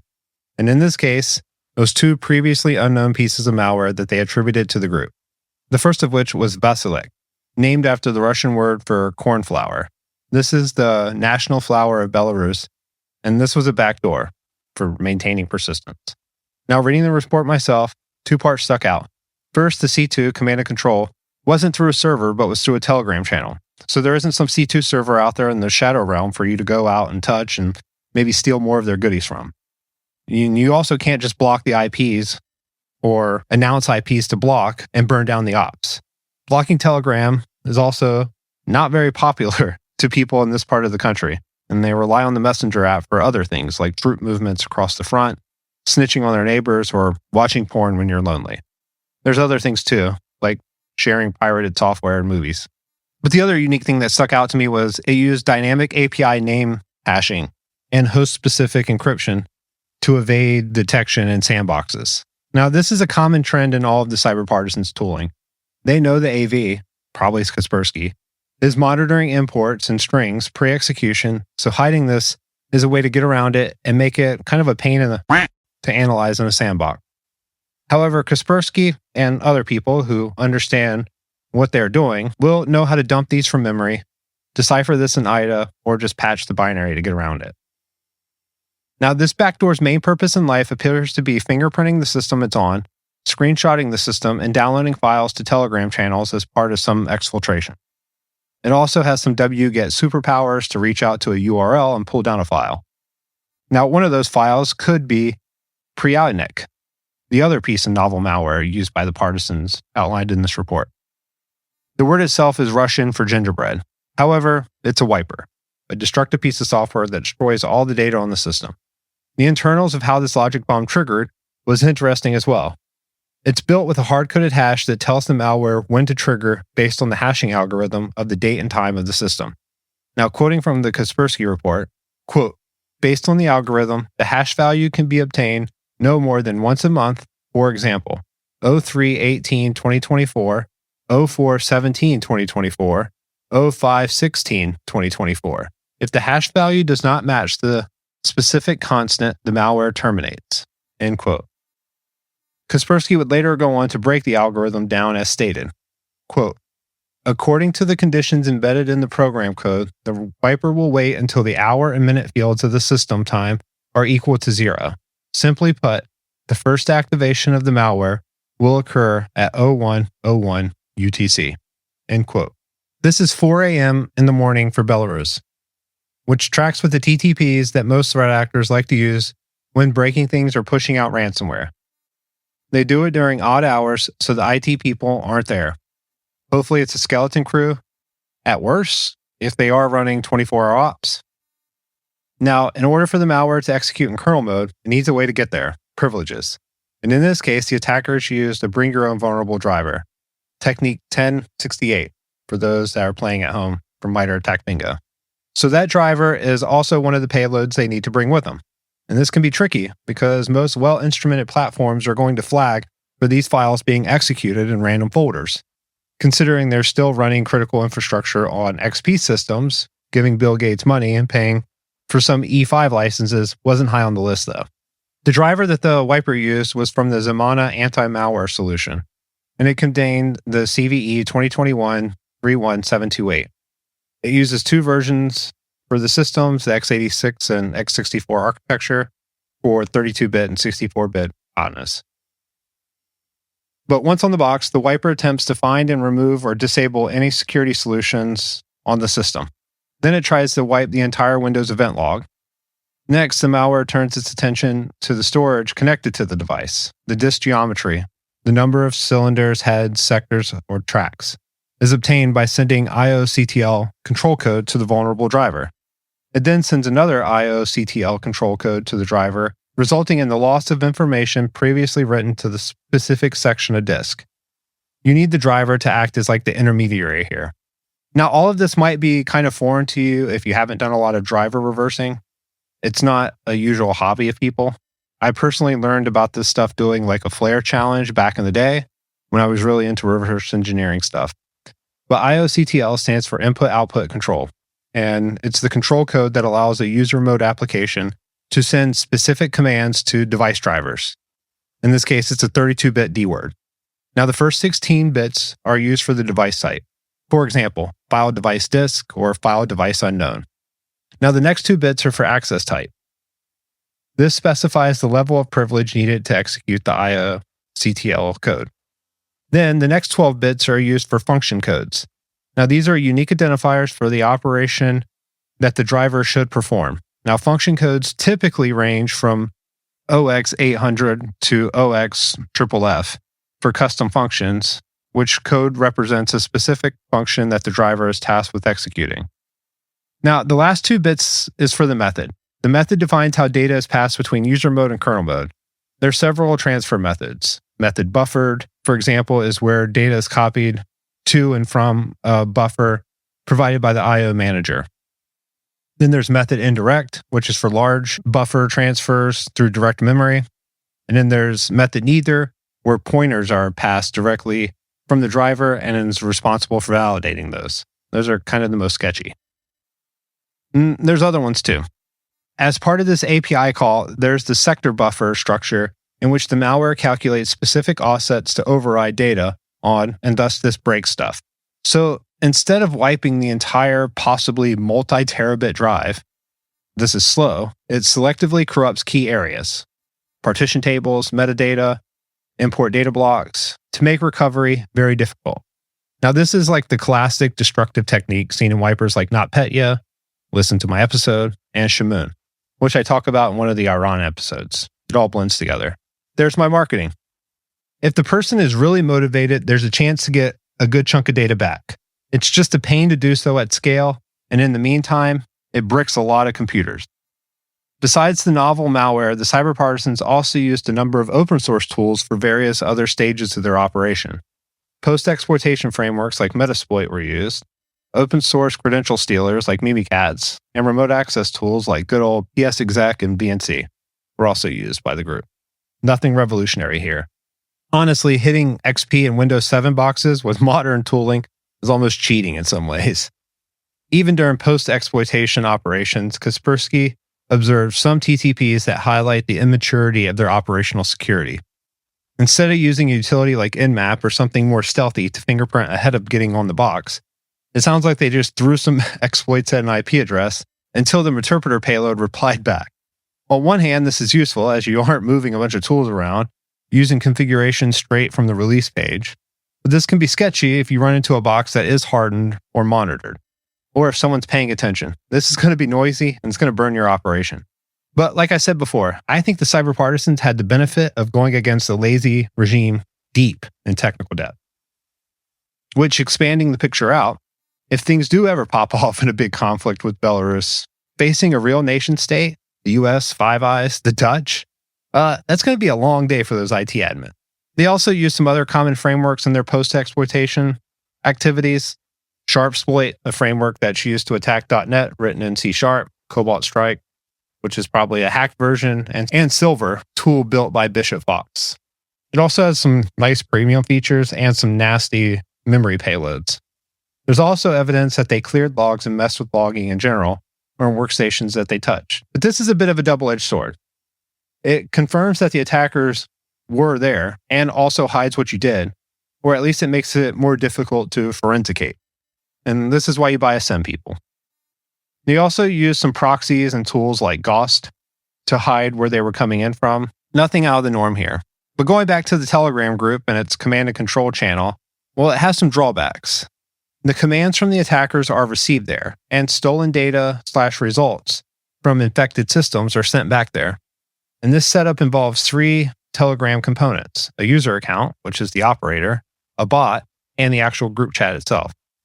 And the researchers from Kaspersky extracted the bot configuration data from the malware samples and used the Telegram API to identify the user accounts that had sent the start commands to those bots. Those accounts are believed to belong to the malware operators. Then they went one step further by cross-referencing the discovered user IDs with participants in known cybercriminal Telegram channels and groups. Analysts found that one operator account was a member of groups linked to the IT Army of Ukraine. Now, this provides indirect evidence supporting claims of cooperation between the malware actors and Ukrainian-aligned groups. That's probably not a big surprise to anyone, though. But it is important to remember by doing things this way, you expose more of your online fingerprint. And thus, OPSEC is hard, people. In 2022, a suspected member of the malware group posted in the IT Army of Ukraine's Telegram chat asking about testing the functionality of proxy servers.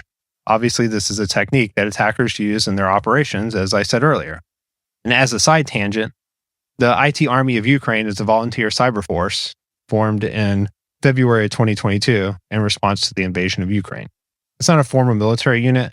It's a decentralized, crowdsourcing group of volunteers, both Ukrainian and international, that conducts cyber operations against Russian targets. It's another form of this civilian-grade warfare angle. But through Telegram, they coordinated DDoS attacks on Russian government websites, banks, media outlets, and infrastructure. There's also website defacements and disruption of digital services, and some operations targeting Russian propaganda and disinformation channels.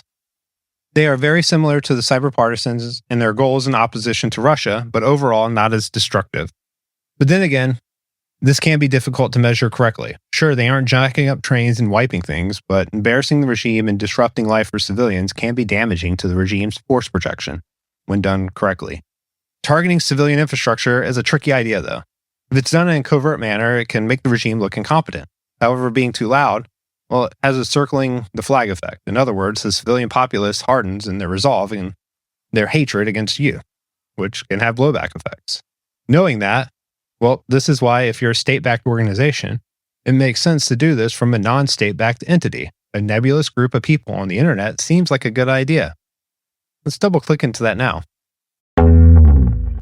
Now, I feel like it's important to highlight the following is pure speculation, and I don't have insider knowledge or ways to confirm or deny any of this in this section. It's borderline conspiracy time again, but I've already played the song once. So take everything here with a grain of salt. In a previous episode, the Lab Dutagan one, I touched on the idea that if you were a state-backed entity, having a hacktivist group front is really helpful in many ways. The biggest being plausible deniability on the state's behalf for attacks that could be seen as a gray area in international law, or just straight up illegal. Furthermore, it also shields the country from blowback effects, or, depending on the adversary, sets up this weird proxy war on the internet type of scenario.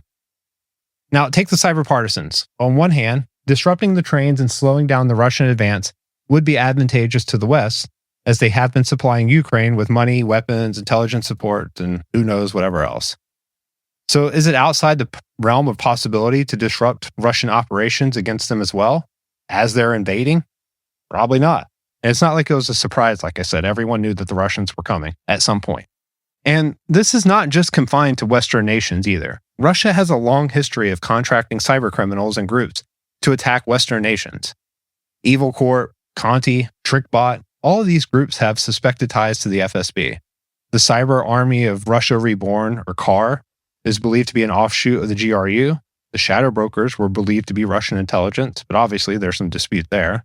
Even Phineas Fisher was accused of being Russian at one point. Now, pivoting to China, iSoon is one of the clearest public examples of China's hack-for-hire ecosystem serving the state.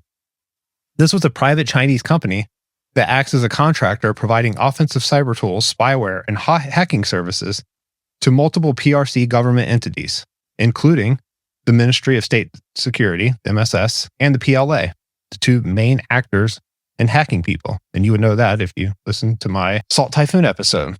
Now, we know this because in February of 2024, a massive internal data leak, hundreds of documents, chat logs, target lists, tools, well, it exposed iSoon's operations.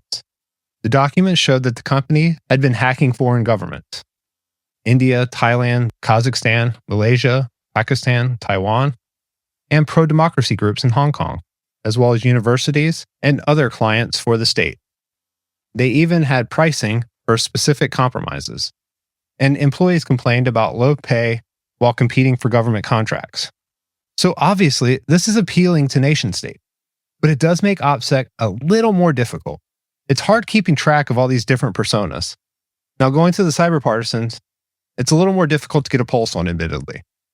There's a few entities adjacent to the group that have Western government ties. But is that those groups jumping on the bandwagon to support someone effective against their adversary? Or is this some sort of like Truman Show scenario? I don't really have an answer for this. On one hand, there has been overt Western support against Russia since Maidan in 2014. One of the highest profile visitors, Senator John McCain, gave a speech in Kiev on December 15, 2013. He addressed a large crowd of protesters directly on Maidan. He spoke in support of their pro-European aspirations, saying things like, "The free world is with you, America is with you." And he was also accompanied by Democratic Senator Chris Murphy of Connecticut.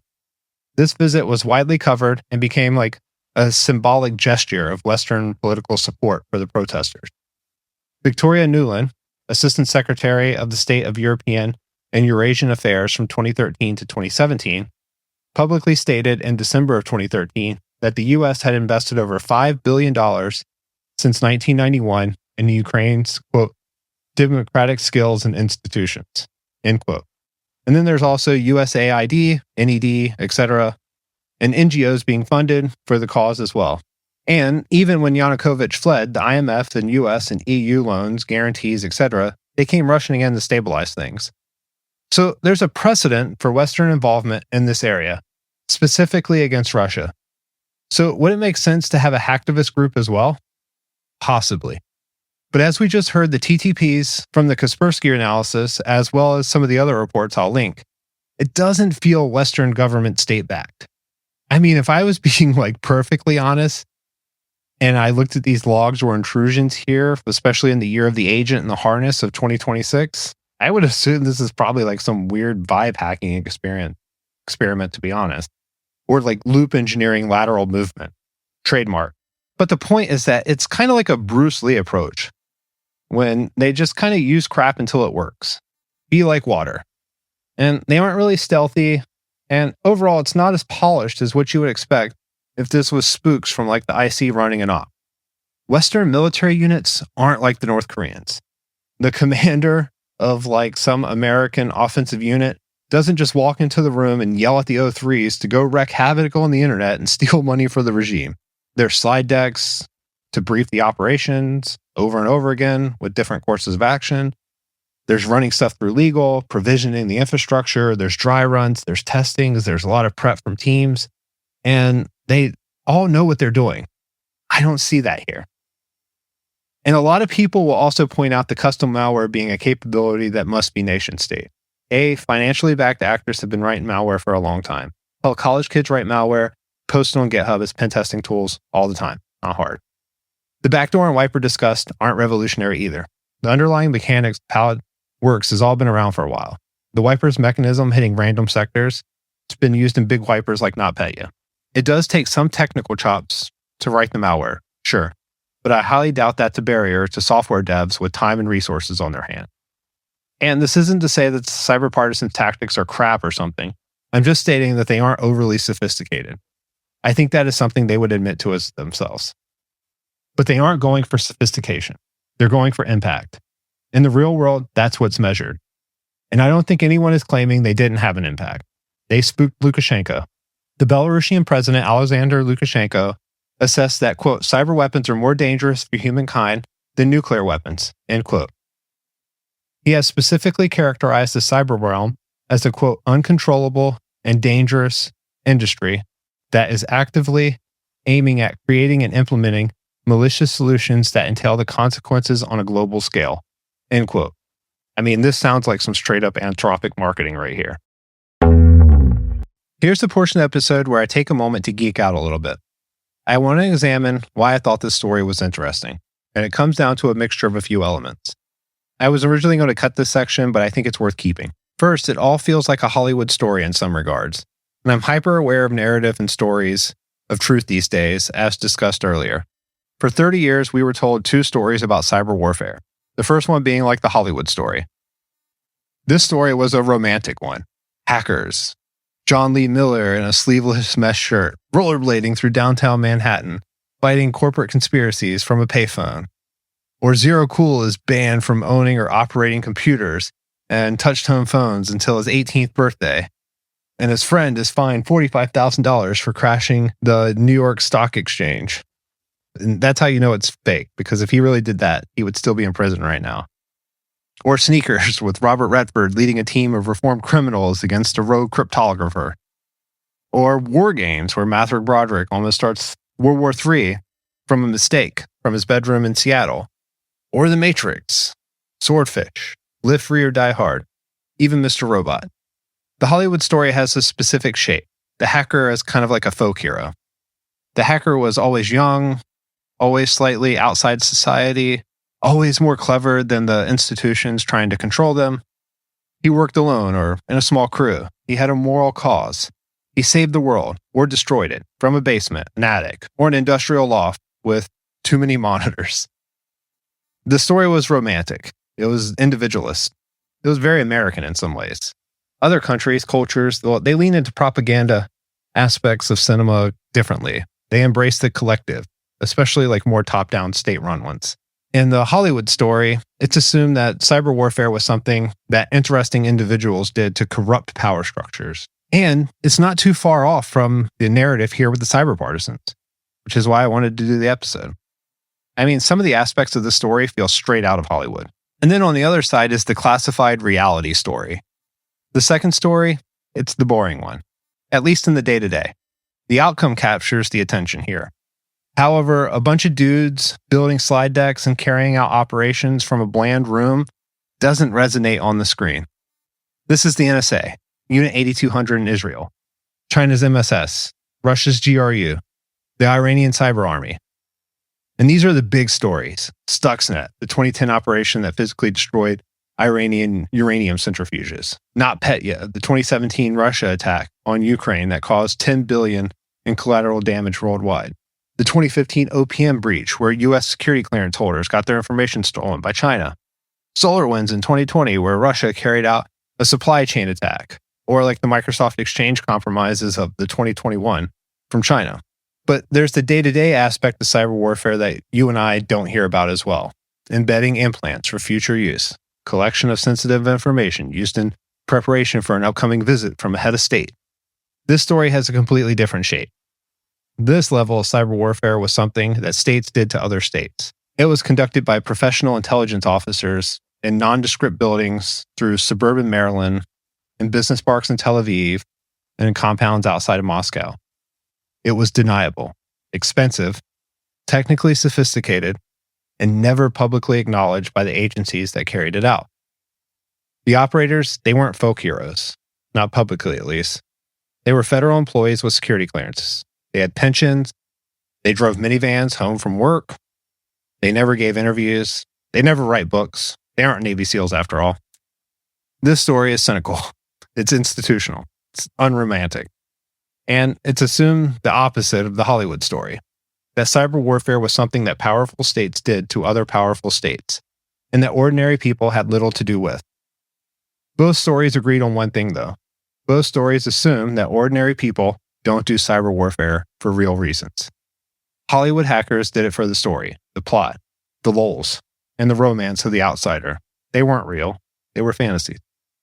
State hackers did it for the state, for geopolitical advantage, for plausible deniability, for budget justification, so their funding doesn't get stripped next year. They were real, but they weren't ordinary. They were employees. They do it for a paycheck. There was no third category. No story in either tradition said a couple dozen people with day jobs, no security clearances, and an ethical problem will, while working evenings, materially disrupt a war, a shooting war between Russia and Ukraine. The Hollywood version came close, but it always isolated the hacker, the lone teenager, the rogue genius. The third option presents like a civilian-grade warfare, if you will. And it's an interesting concept that's been around forever, but appears in sorts of peaks and valleys ways. Recently, it's been more prevalent. It has had a bit of a resurgence since the introduction of FPV drones to Russian soldiers and some of those unfortunate North Korean ones as well. And I'm going to probably do a follow-on episode to kind of explain this concept a little bit more. and where it kind of originates from a book that really wasn't published, but it's really interesting. But usually when you hear military grade, you assume it's like built tough, whereas civilian grade implies like a lesser quality. But I'm positioning it as by 2020, the pieces fell in place for all of this to kind of happen. A laptop in 2020 has essentially the same capabilities as something the state would use. And the state probably uses a commercial off-the-shelf piece of kit anyway. Everything the cyber partisans learned was on the internet. Courses on offensive security, capture the flag competitions, YouTube walkthroughs of vulnerabilities, various GitHub projects.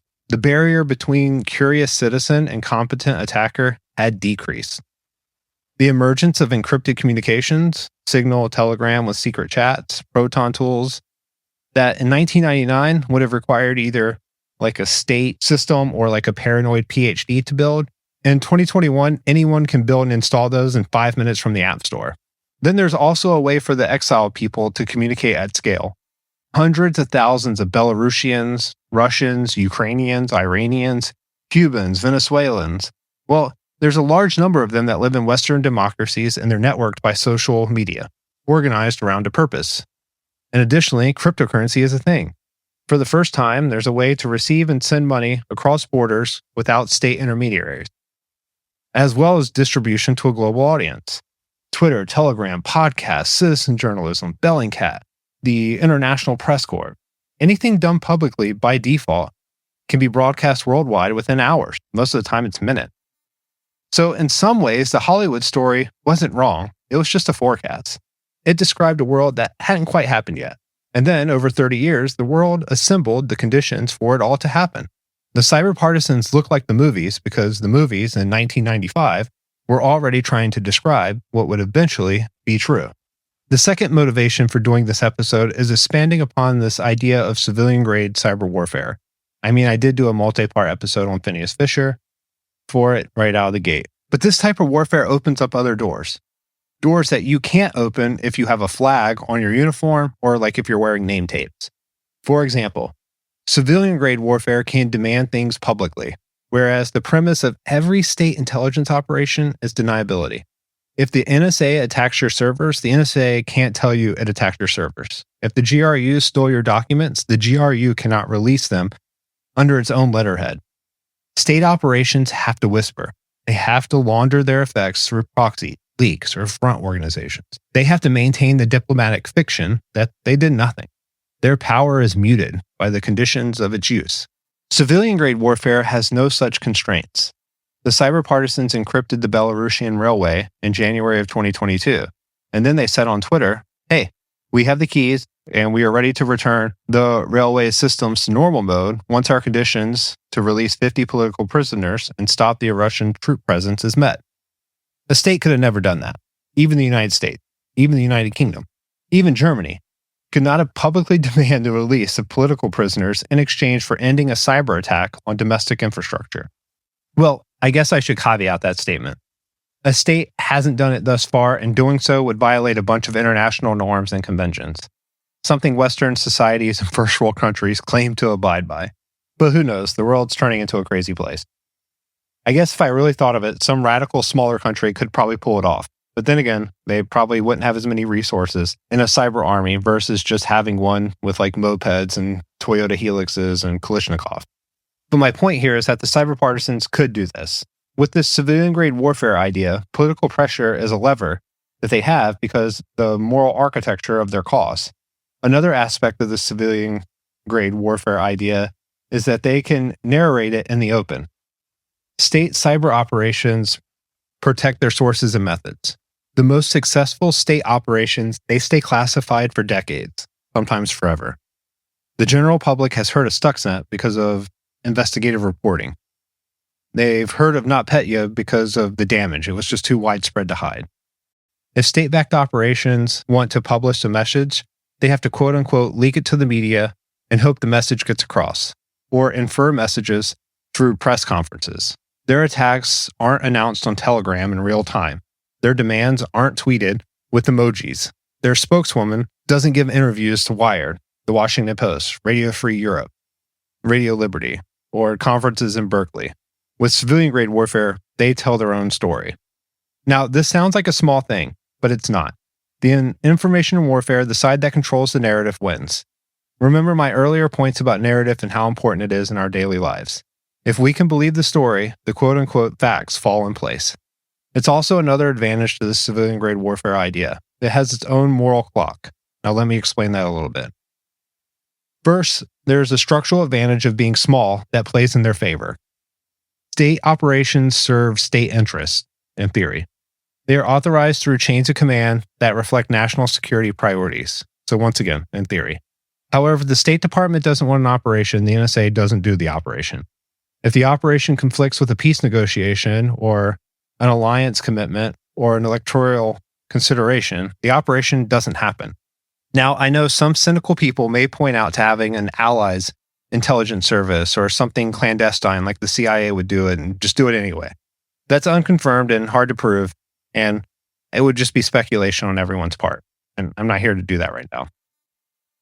Now, the Belarusian political prisoners do not appear in any American or European national security priority lists. The 56 prisoners the cyber partisans demanded in the release in January 2022 were, from a state realpolitik perspective, marginal. They were pawns in a Belarusian internal dispute, not central to any Western interests.